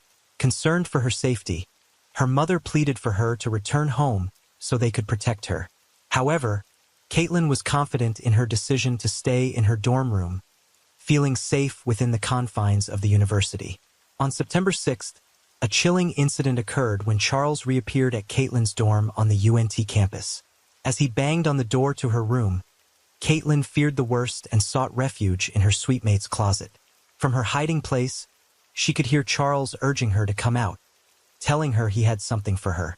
Caitlin's darkest fears began to manifest, and her mind raced with terrifying scenarios of what Charles might have in store for her.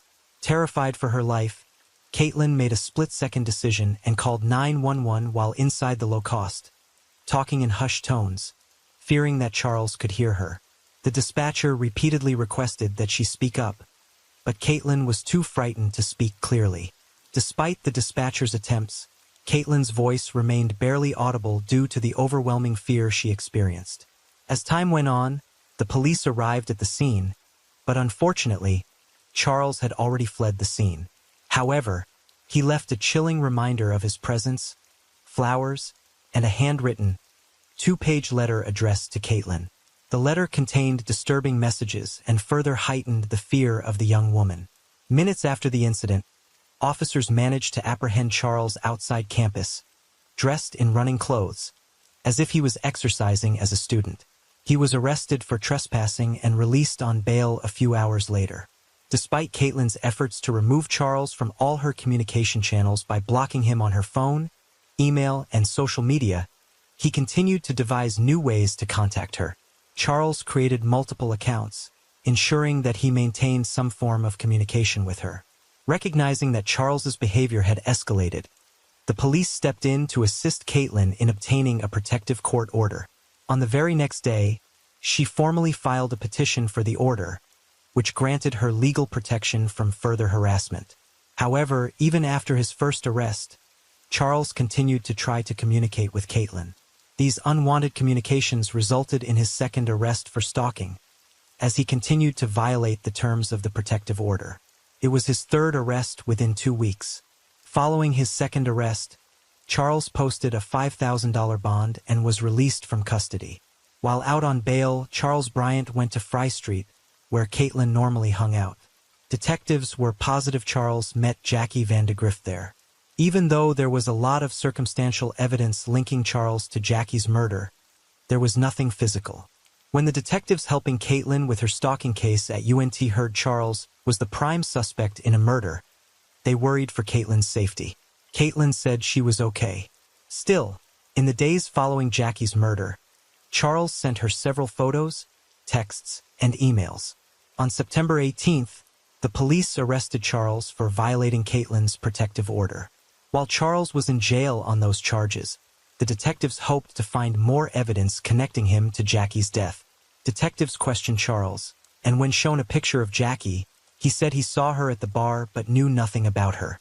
At the same time as the detectives questioned Charles, investigators served a search warrant on his home. During the search, investigators found a large military-style knife and a Texas woman's university purse, which turned out to be Jackie's school purse. Furthermore, investigators found a kiddie pool missing from Charles's backyard that matched the one Jackie was found dead inside. The detectives consulted an expert with extensive experience and knowledge in dealing with prolific killers. This expert, who had worked with the Texas Rangers, was well-versed in understanding the mindset of people like Charles. They knew that men like Charles often had a strong desire to talk about their crimes. When the initial interview began, Charles denied having any recollection of Jackie. However, the expert believed that Charles was hiding something. The expert sensed that Charles did know what had happened to Jackie. To create a friendly and open atmosphere, the expert attempted to lighten the tension in the interrogation room. The expert made it seem like they were simply two buddies having a casual conversation at a local bar. By establishing a rapport, the expert aimed to ease Charles's mind and gain his trust. As they engaged in conversation, the expert began suggesting possible scenarios to see if Charles would take the bait. The expert tried to portray Jackie as an instigator, leading Charles on and causing frustration. Throughout the conversation, the expert used various tactics to see if Charles would react to certain prompts. However, the expert's approach was not without risk. If the expert pushed too hard or appeared insincere, he could lose Charles's trust and hinder the investigation. Therefore, the expert had to strike a balance, maintaining his friendly demeanor while subtly trying to entice Charles into confessing the truth. During the interview with Charles, the expert closely monitored his responses and mannerisms to understand his character better. Under the pretense of aiding Charles in recalling the events surrounding Jackie's admission, the expert conducted a brief memory exercise. To the expert's surprise, Charles's story began to change slightly. Initially claiming ignorance regarding Jackie's admission, Charles disclosed that he had spoken to her at the Fry Street public house when she went there to apply for a job. As the conversation between the expert and Charles continued, the expert decided to take a different approach. Ordering pizza, the expert hoped that the food might relax Charles, and the detectives could uncover the motive behind Jackie's murder. The detectives involved in the case believed that the catalyst behind Jackie's death was Charles's uncontrollable rage towards his ex-girlfriend, Caitlin. The interrogation lasted for approximately 3 hours, and during this time, Charles admitted to unintentionally killing Jackie during what Charles referred to as kinky sex. According to Charles, the incident took place in his car, and Jackie asked him to choke her with an oversized zip tie that he had in his possession. However, Charles insisted that the death was accidental.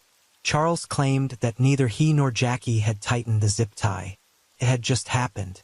After the interview, Charles Bryant was charged with Jackie Vandegrift's murder. When Charles was charged with Jackie's murder, his ex-girlfriend Caitlin took to social media to look at Jackie's Facebook page and was shocked to see they were already friends. Suddenly, Caitlin remembered getting a friend request from Jackie's Facebook page on the day her body was found before Caitlin was aware of the case. Caitlin was positive that her ex-boyfriend Charlie and the suspect in Jackie's murder used Jackie's phone to friend request her. Furthermore, a tweet sent out from Jackie's account after her death which read, "Never knew I could feel like this." The police also felt came from Charles after he murdered her. One woman, Christy, was stunned to hear that Charles, whom she had met through a dating app the previous year, had been charged with murder. The Charles she knew was quiet and reserved, but during their brief time together, she observed several red flags that raised her suspicions. Christy claimed that Charles quickly became attached to her, and she eventually decided to end their relationship. However, Charles continued to pursue her, even professing his love for her desperately. This declaration came as a surprise to Christy, as she and Charles had never shared a kiss. Christy's profession, working with abused children, gave her a unique perspective and led her to recognize certain patterns in Charles's behavior. She suspected that he may have been a victim of abuse in his childhood, as she had seen similar patterns in some of her young clients. One day, Christy mustered up the courage to ask Charles if he had been abused as a child. To Christy's surprise, Charles admitted that he had experienced such trauma. However, the police found no verification of Charles's claims of abuse. However, Christy thought it was true that Charles was abused. She claimed because Charles was a nice man and she felt sorry for him. She stayed in touch, albeit at a distance, but never thought he was capable of murder. Because Jackie's autopsy provided few answers, such as her cause of death and where she was killed before she was dismembered and set on fire, the prosecution worried about providing a murder case. The autopsy results failed to provide clear insights into the circumstances surrounding Jackie's death, leaving key questions unanswered. Charles admitted to disposing of Jackie's body after she accidentally died during rough intercourse. During the investigation, Charles confessed to his involvement in disposing of Jackie's body. However, he pleaded not guilty to her murder. The prosecution sought Caitlin, Charles's ex-girlfriend, to testify about his stalking behavior and obsessive, violent tendencies, aiming to demonstrate a link between his rage towards Caitlin and his eventual murder of Jackie, an individual whom even Charles admitted during his interrogation bore a striking resemblance to Caitlin. Caitlin took the stand at trial, although without the presence of a jury. When faced with identifying Charles, she refused to look at him, expressing discomfort. However, when compelled to do so, she reluctantly pointed him out, stating that he had a smirk that sickened her. Following her testimony, Caitlin left the courtroom and broke down in tears, overwhelmed by the emotional impact. Ultimately, the judge ruled that Caitlin would be unable to recount the details of her relationship and subsequent breakup with Charles to the jury. In April 2018, 1.5 years after Jackie's tragic demise, Charles Bryant stood trial for her murder. However, Jackie's best friend found herself unable to bear the sight of Charles. Choosing not to attend the court proceedings, the mere thought of having to confront him face to face was too overwhelming for her to bear. It was a painful reminder of the devastation he had caused to their lives.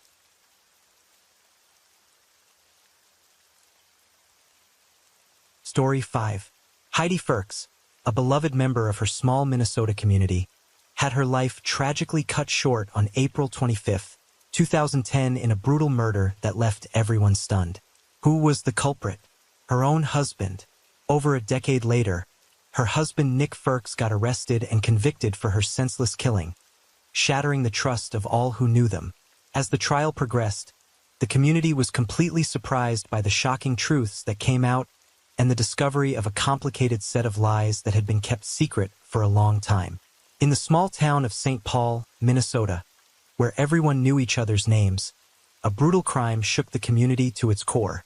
Heidi Ferks, a bright young soul, had her life brutally taken from her in a senseless act of violence. The mystery surrounding her tragic end on April 25, 2010 has haunted investigators for many years, leaving behind a trail of unanswered questions in the community searching for justice. As the case went cold for many years, Heidi's family and friends struggled with not knowing what happened, feeling even more sadness and pain. After decades of searching, the investigators finally uncovered the culprit, bringing closure to a long-standing mystery that had haunted the community for years. However, in the midst of finding closure, a significant question remained unanswered. What drove the perpetrator to commit the terrible act that ended Heidi's life? Born on December 14, 1984, Heidi Marie Ferks, the youngest of John and Alinda Erickson's 3 children and their only daughter, lived her life to the fullest. Known for her playful and artistic nature, she graduated from high school in 2003 and continued her education at the University of Northwestern in Roseville. Alongside her studies, she was a regular attendee at Calvary Church in the city, a place she had been a part of since her early years. It was at this church where she met Nicholas Ferks, also known as Nick, and together they took on the role of youth group leaders, serving their community with dedication and passion. Nicholas Ferks was born on February 25, 1983, to Julie and Steve Ferks. Nick, a driven and ambitious young man, dedicated his days to his work as the director of operations at a reputable carpet cleaning company. Known for his well-rounded personality and strong work ethic, he had found his true match in Heidi, a woman he had met at their shared place of worship, Calvary Church. In the year 2005, at the tender ages of 22 and 20, respectively, Nikki and Heidi made the joyous decision to take their relationship to the next level. Surrounded by their loved ones and the familiar walls of the church that had witnessed the blossoming of their love, they exchanged vows that sealed their commitment to one another. Nick and Heidi's marriage seemed flawless to those around them. The couple shared a passion for travel and biking, enjoying these activities together. They were active members of their church community and took pleasure in hosting dinner parties for their friends and loved ones. Heidi had recently begun working in an administrative role at a financial services firm where her father was employed.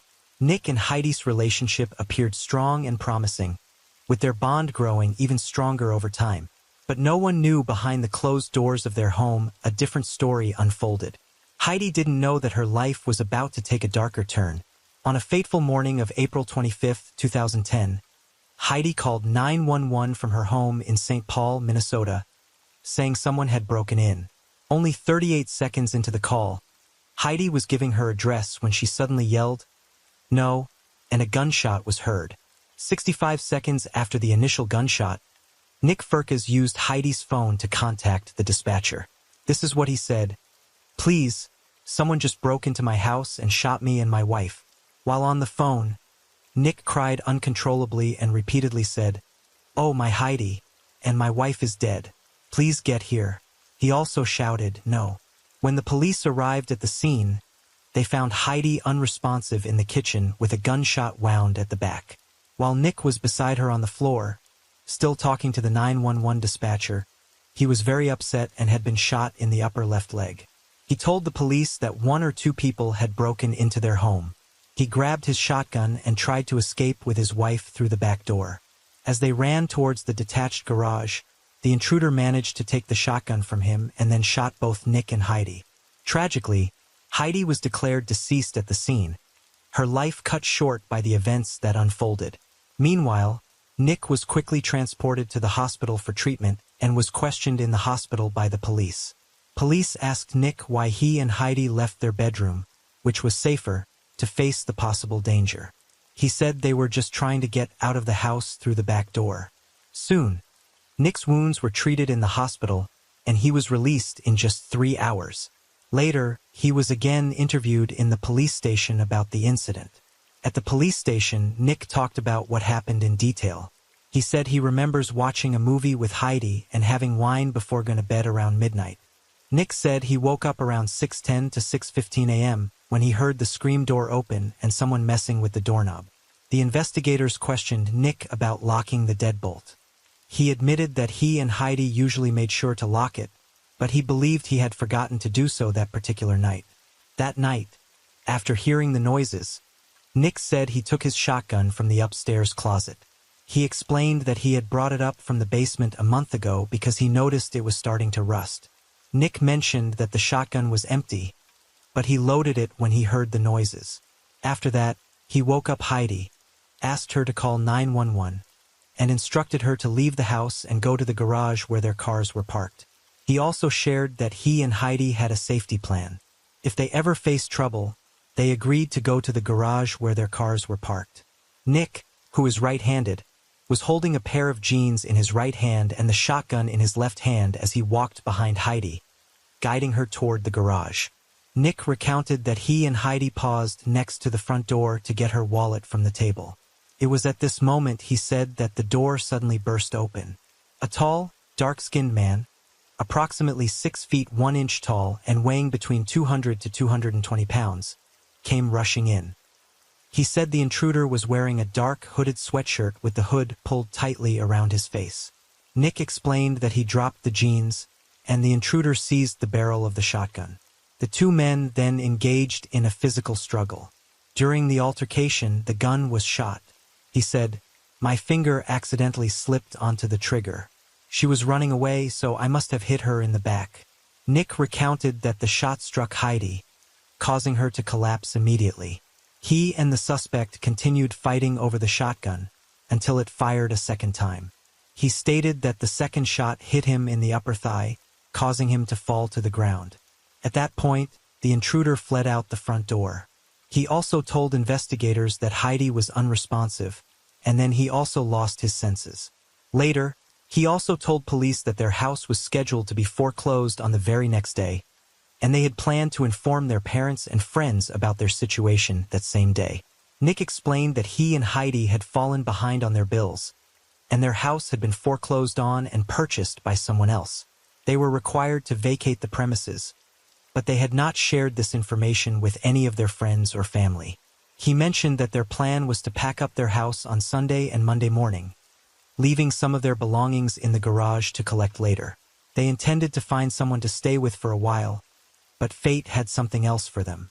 So, the once peaceful home was left with an air of tragedy, and the lives of Nick and Heidi were forever changed by the devastating events of that fateful morning. The investigation continued. Law enforcement secured the area and interviewed residents. None of the neighbors reported seeing anyone leaving the Firkus residence. One neighbor, Brendan O'Connor, who was looking after kittens in a nearby house, informed the authorities that he heard an argument, followed by gunfire and a plea. "You shot her. You shot me. Please, please no." Although no one witnessed the intruder leaving. After several weeks, Nick proceeded to give the police a sketch of the suspect, which was then shared with the public. Whose sketch was that? After speaking with the police, they released the description that Nick gave of the suspected intruder.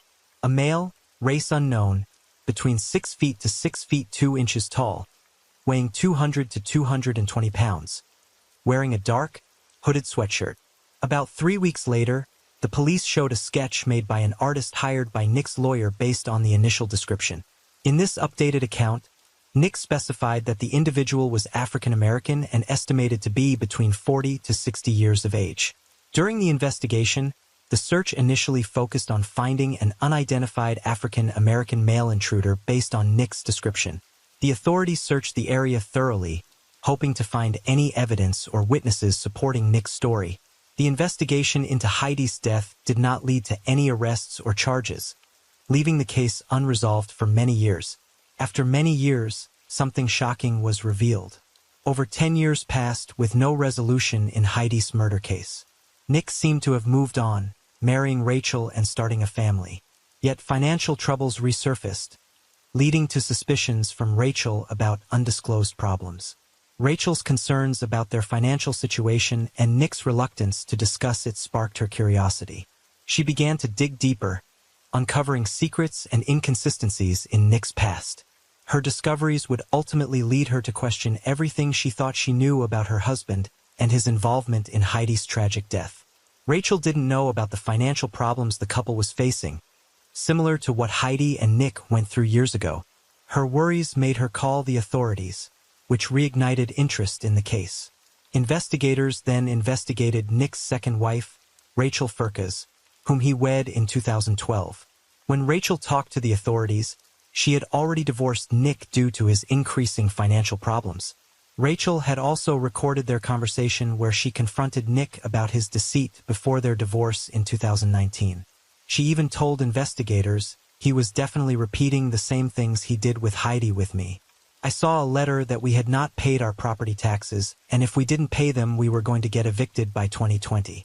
When Rachel contacted the police with her suspicions, it set in motion a chain of events that would once again thrust the Heidi Firkus murder case into the spotlight. Sergeant Nicole Sipes, who had been assigned to the case, listened intently to Rachel's concerns and began to re-examine the evidence. Sergeant Nicole Sipes of the St. Paul Police Department became deeply invested in uncovering the truth behind Heidi's murder. She made the bold move of enlisting the help of the FBI to analyze the audio recordings from the 911 call, hoping to find clues that could shed light on what happened that fateful night. After carefully examining the audio, the FBI found no proof that a third person was present during the incident. This was surprising, as it contradicted what Heidi's husband had told the police earlier. Sergeant Sipes and her team were confused by this new information. If only Heidi and her husband were in the house, then what exactly happened between them that led to her death? The lack of a third person made them even more suspicious of the husband's possible involvement in the crime. Determined to uncover the truth, the investigation continued with more intensity. The FBI's findings had opened up a new path to follow, and Sergeant Sipes was more committed than ever to bringing justice for Heidi and providing answers to her grieving family. The investigators also obtained financial documents that contradicted the statements Nicholas Firkus had previously made. These records led them to suspect him more strongly in Heidi's murder. Nick's story about what happened kept changing. At first, he said he got his gun, but the intruder took it from him and shot both him and Heidi. Later, he said the intruder didn't take the gun, but his own finger accidentally pulled the trigger, hitting Heidi in the back. Despite thorough investigation, there was a notable absence of any signs of a struggle, such as overturned furniture or marks on the walls. The forensic analysis of the scene contradicted Nick's account of the events, particularly regarding the trajectory of the shot that struck Heidi. Additionally, Heidi's 911 call did not mention seeing an intruder. The lack of evidence of a break-in or intruder at the crime scene also raised the investigators' suspicions. They believed this absence of clues was part of Nick's plan to cover up his involvement in Heidi's death. So, soon the arrest warrant was made for Nick Firkus. On May 19, 2021, over a decade after Heidi's death, a SWAT team closed in on Nick Firkus' home in Mounds View and arrested him. He was arrested due to Rachel's suspicions and the dedicated work of Police Sergeant Nicole Sipes. This sudden arrest surprised many who had thought the case had reached a standstill and would never see closure. As the legal process unfolded, the details of the case would be re-examined and the truth behind that fateful night would slowly come to light. The question on everyone's mind was, would Nick be held accountable for Heidi's tragic death? Soon after, Heidi's family released a statement in response to Nicholas' arrest. "We're extremely grateful for all those who have worked so hard and long to get the case to this point, and also for everyone who has prayed and stood beside us all these years. We are hopeful that these charges will finally bring out the truth and result in justice for Heidi. Even though we know we can't have her back, we believe Heidi would want us to have the truth. God is honored by truth. Heidi's life and memory is further honored by truth. The family's words conveyed a mix of relief, gratitude, and a steadfast determination to uncover the truth. They acknowledged the tireless efforts of those who had never given up on the case and the unwavering support of the community. Their statement also expressed hope that the charges against Nick would lead to a resolution that would honor Heidi's memory and bring justice to her tragic death. When the case went to trial, Nick Furcas maintained his innocence and entered a plea of not guilty. Additionally, the majority of his family, particularly his father, expressed their belief in his innocence. They asserted that Nick's deep love for Heidi would have prevented him from carrying out such a violent act, but the jury thought otherwise. On February 10, 2023, the unthinkable happened. Nick, the person Heidi trusted most, was convicted of her brutal murder.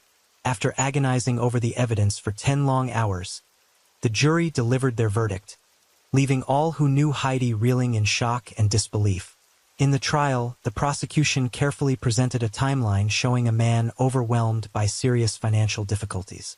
They argued that Nick had hidden the full extent of their financial problems from Heidi, and, fearing shame and conflict, resorted to ending her life.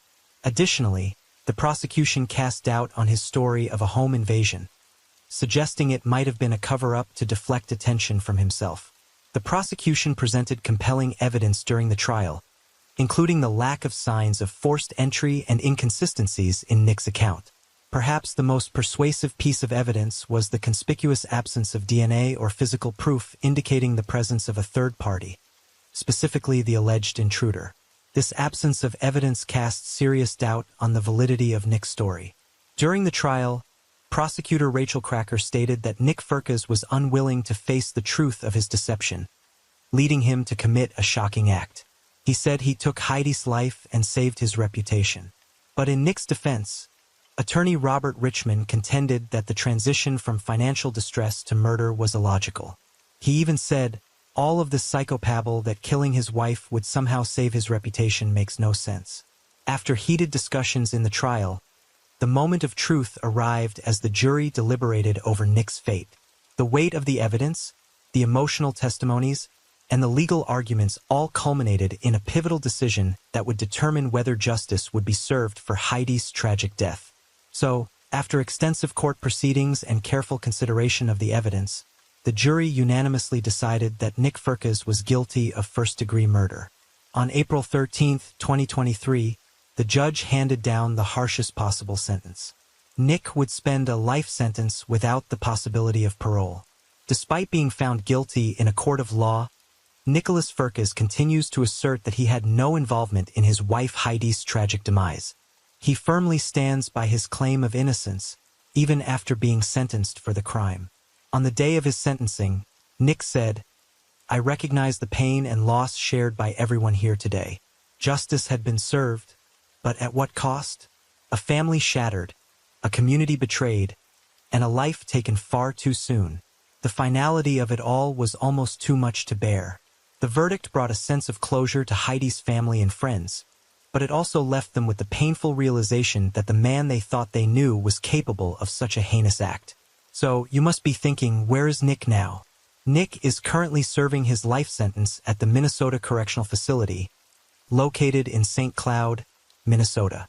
In the end, let me tell you what was the motive behind the killing. The main motive behind the killing remains unclear, leaving questions about what drove Nick to commit such a tragic act. However, the investigation revealed that in June 2009, Nick had been served with foreclosure papers on their house. The house was then sold at a sheriff's auction that same month, about 10 months before Heidi was killed. Eviction proceedings had started in February 2010, and hearing was scheduled for March 8, 2010, which Nicholas attended alone. The original lockout date was set for April 9, 2010. Nick called the attorneys and said his grandmother was in the hospital and about to die. He asked to have the lockout moved to April 26. However, when investigators looked into this, they found no evidence that either of Nick's grandmothers was actually in hospital or died in 2010. So, when questioned by investigators whether Heidi knew about all this or not, Nick claimed that Heidi was fully aware of their dire financial circumstances. He went on to say that they had made plans together to move out of their foreclosed home and start a new life somewhere else. But things were not as they seemed. The shocking truth came to light by the prosecutors. He had hidden their financial struggles from his wife and tragically ended her life before she could ever learn the harsh reality. Rather than being honest with his wife and working together to find a solution, Nick resorted to the unthinkable. Prosecutors said Nick killed his wife because he was too ashamed to tell her about their money problems. This included $18,000 in credit card debt and 22 months of late mortgage payments. Prosecutors argued that he killed Heidi because he was too ashamed and afraid to face the reality of their situation. By ending her life, he saved himself from having to confront the consequences of his own deception. Yet even as justice was served, the pain and loss felt by Heidi's loved ones remained. No amount of legal retribution could undo the harm done or bring back the vibrant life that was so cruelly taken. No one could have imagined that the person Heidi trusted most would be the one to take her life, but that is exactly what happened in her tragic case.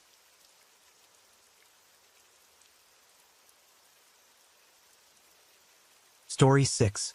Michael Haight was born on January 7, 1980 in Seattle, Washington.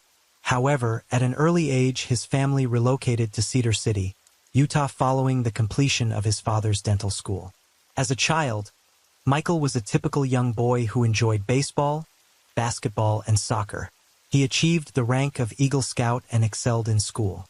After graduating high school in 1998, Michael spent the summer working at a fish plant in Alaska.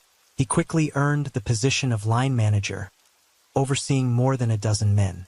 His work ethic and dedication were recognized, leading to his promotion.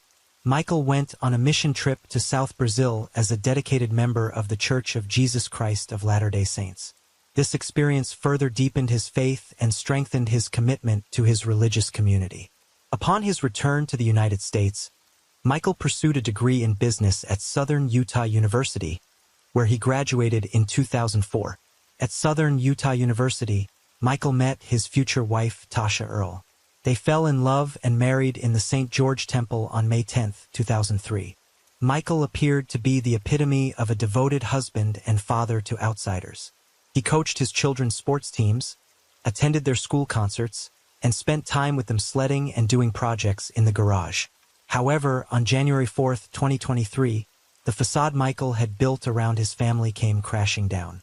On that day, 8 bodies were found in the Hyatt residence, leaving investigators and neighbors alike shocked and bewildered.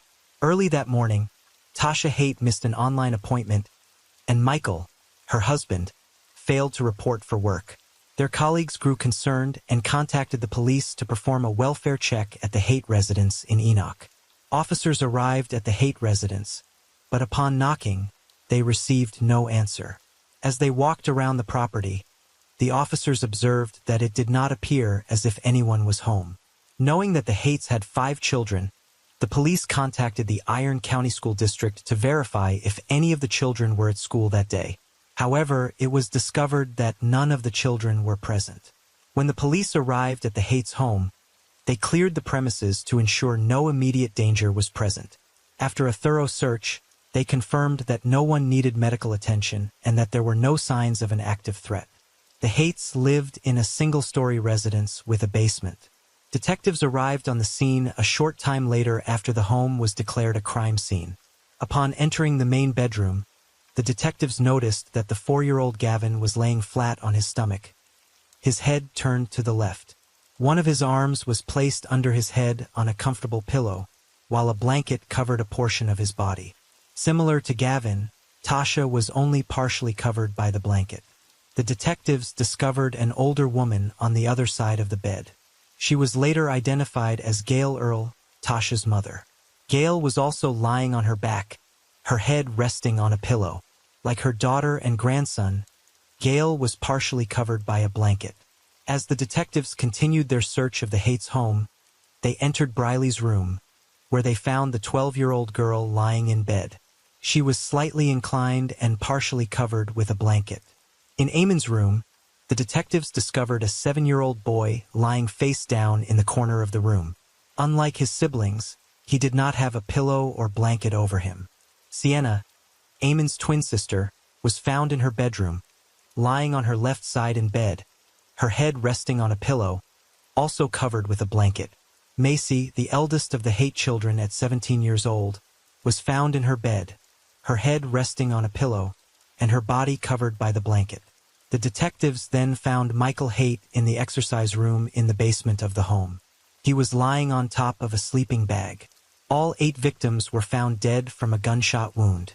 It did not take long before the detectives concluded that Michael Haight was the primary suspect. They theorized that he killed his wife, mother-in-law, and 5 children before taking his own life. As the detectives began their investigation, one neighbor provided crucial information that helped them piece together the timeline of the crime. The neighbor told the police that she had awoken at 3:30 a.m. to use the bathroom. Exiting her room, she heard a loud bang that sounded like fireworks. However, she quickly noticed that it was past the legal date for fireworks to be allowed in the neighborhood, leaving her feeling annoyed. The neighbor continued, stating that after the initial bang, she heard 2 more in quick succession. This noise was followed by a short pause, followed by another bang. That pattern continued with a brief pause before the next bang, and a longer pause before a final bang. Based on the neighbor's statement and the condition of the 8 bodies found inside the house, the detective speculated that the bangs she had heard around 3:30 a.m. were directly related to the events that unfolded that night. They believed that Michael Haight carried out the brutal killings during this specific time frame.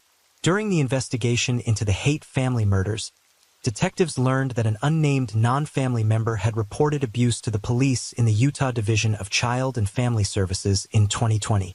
This individual revealed that Macy, who was 14 years old at the time, confided in them about her fear of her father. That revelation sparked a further investigation into the Haight household. Following receipt of the DCFS report, Macy and her parents were interviewed separately. During Macy's interview, the interviewer learned disturbing information. Macy stated that there were times when her father choked her, and she feared he was going to kill her. She revealed that the violent attacks began in 2017, and spoke of a time when her father grabbed her by the shoulders and pushed her into a wooden piece of furniture. When the detectives interviewed Michael Haight, he denied ever hurting his daughter. He dismissed the incidents described by Macy as misunderstandings and blamed his emotional state on his father's death and the recent divorce of his brother. Michael stated that he had been upset about these issues and took it out on his older daughter. Tasha did not want to press criminal charges against Michael, and the Utah Department of Children and Family Services, the Enoch Police Department, and the Iron County Prosecutor's Office also declined to press charges. They had determined that the case did not meet the statute's requirements for prosecution. Additionally, a lethality assessment was conducted with Tasha, and according to her response, it did not indicate her relationship with Michael was lethal. However, victim services were made available to Tasha and the children for several months after the case was open. Through conversations with Tasha's friends, the detectives gained a different perspective on Michael Haight from that portrayed to the community. According to Tasha's friends, whenever they stopped by the house to visit, they often had to engage in conversation while the water was running in the kitchen to cover up any sound. Tasha believed that Michael was monitoring her conversations and eavesdropping on them. These friends also helped Tasha clean the house whenever they came over, so Michael would have nothing to yell at Tasha about. Tasha's friends shared that whenever they texted her, she would respond with short, positive messages, seemingly mindful of the possibility that Michael might read these messages. They believed this was a way of maintaining a positive image in front of Michael, as to suggest that everything was going smoothly in their marriage.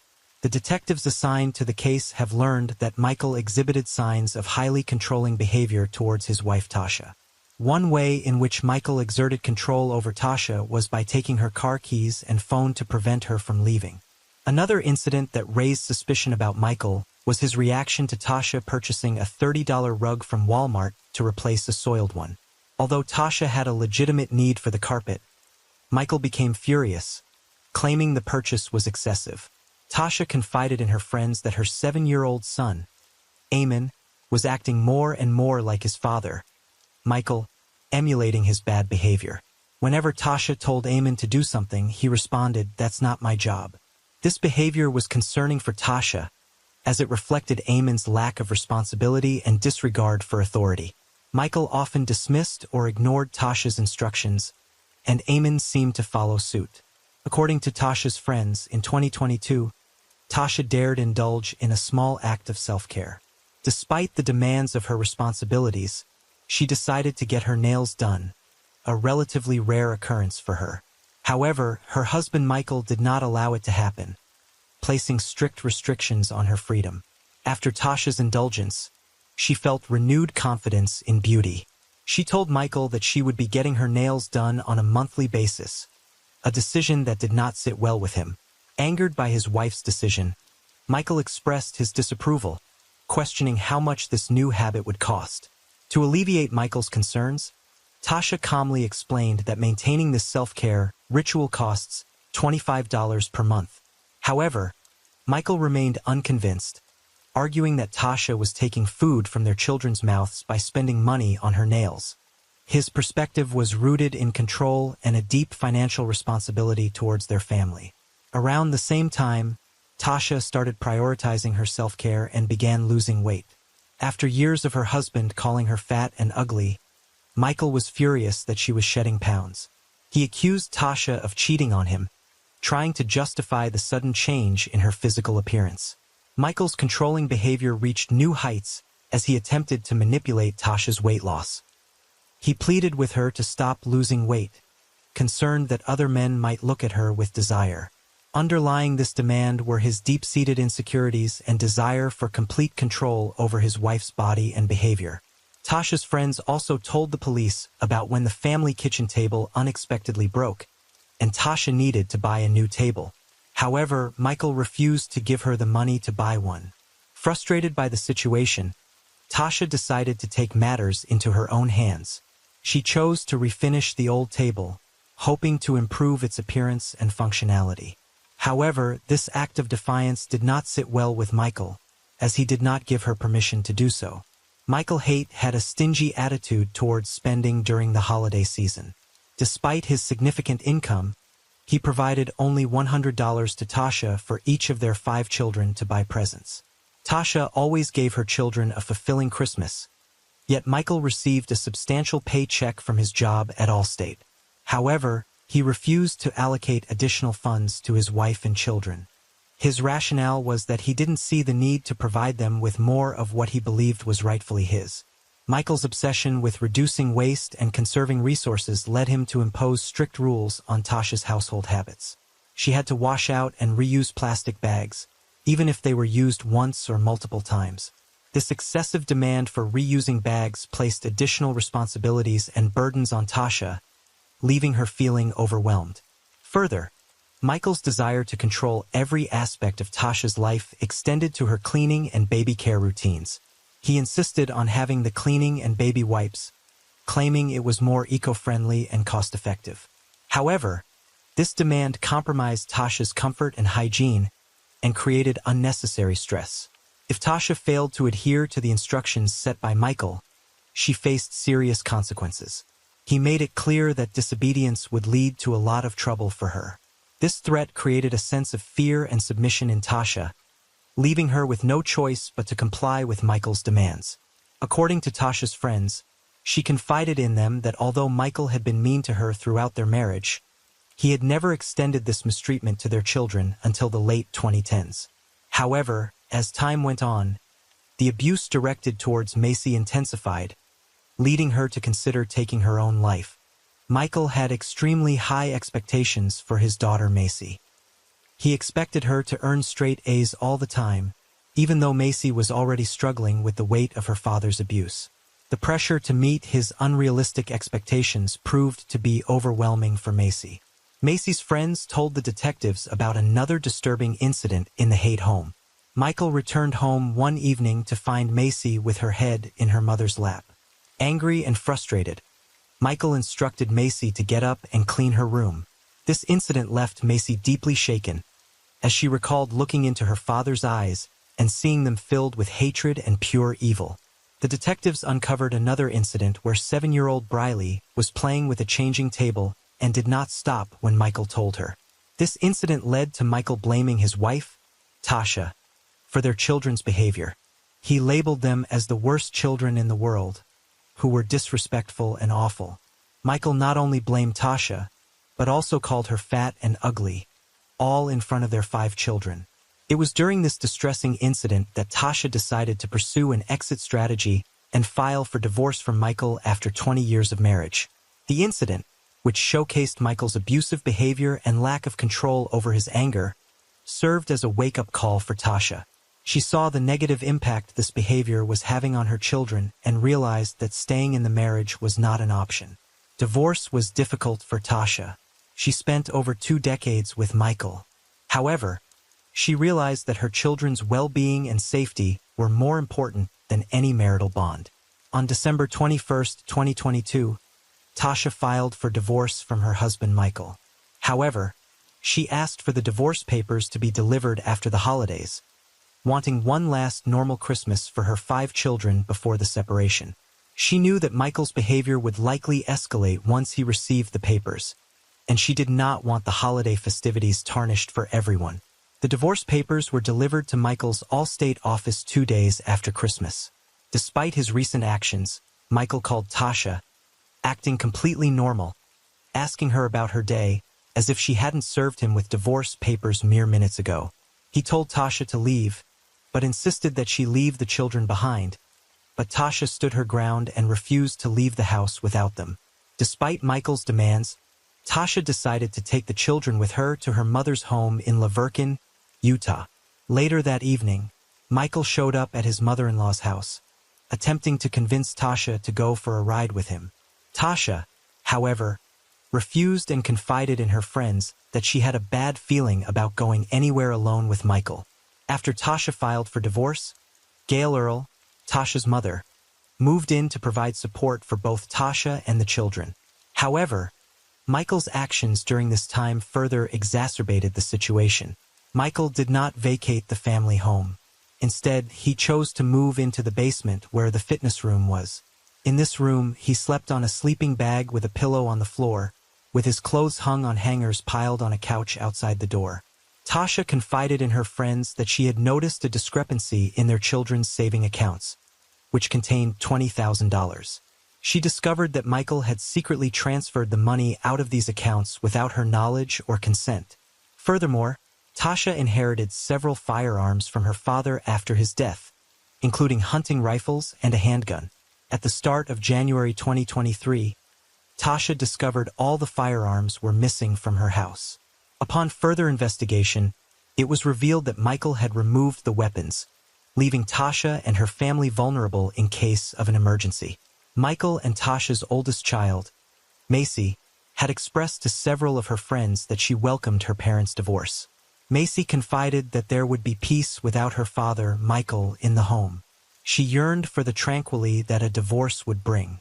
Furthermore, Macy had a secret phone that she hid in her room. According to one of her friends, Macy used this phone to record her father when he acted crazy. She confided in this friend that she was doing this to gather evidence to support her parents' divorce. However, Tasha found the phone and hid it away. Macy's younger sister, Briley, also endured a tumultuous home life. Due to the constant drama at home, Briley often sought refuge at her neighbor's house. This neighbor had grandchildren of a similar age, and Briley found solace in the company of these children. Briley disclosed to a friend that she was happy about her parents' impending divorce. She even mentioned purchasing some new books, but she refrained from telling her father out of fear that he might get angry with her. On January 3, 2023, Tasha met with her attorney to discuss her ongoing concerns about her divorce from her abusive husband, Michael. During their conversation, Tasha revealed that although Michael was still living in the family home, she was relieved that he had recently relocated to the basement. Given Michael's volatile behavior, the attorneys pressed Tasha on whether she ever experienced any concern for her or her children's safety. Despite Michael's occasional outbursts, Tasha reassured her attorneys that she never feared for her or her children's well-being. In hindsight, It is clear that Tasha's optimism and misplaced faith in her husband were tragically misplaced. The investigation into the Haight family's shooting was a harrowing journey for police detectives as they pieced together the chilling sequence of events that led to the tragic outcome. One chilling discovery stood out amid the digital evidence collected from the family's computers and cell phones. On December 30th, mere days before the deadly shooting, Michael conducted a disturbing Google search. At 10:41 p.m., Michael's queries delved into firearms and shooting-related topics. These searches and other evidence gathered during the investigation painted a chilling picture of Michael's intentions. The search results revealed alarming questions, such as, Michael expressed that he could not handle the situation for another day and was determined to put an end to the manipulation and control he had been subjected to. Michael's note expressed deep frustration and desperation. He mentioned repeatedly asking for help, but no one seemed to listen. In this note, Michael emphasized his determination to not be a burden to society. The details of this case have left many in shock and disbelief, as it painted the picture of a deeply dysfunctional family plagued by violence. Michael's actions were premeditated and calculated. He carefully planned the murders, ensuring that his wife and children were unaware until it was too late.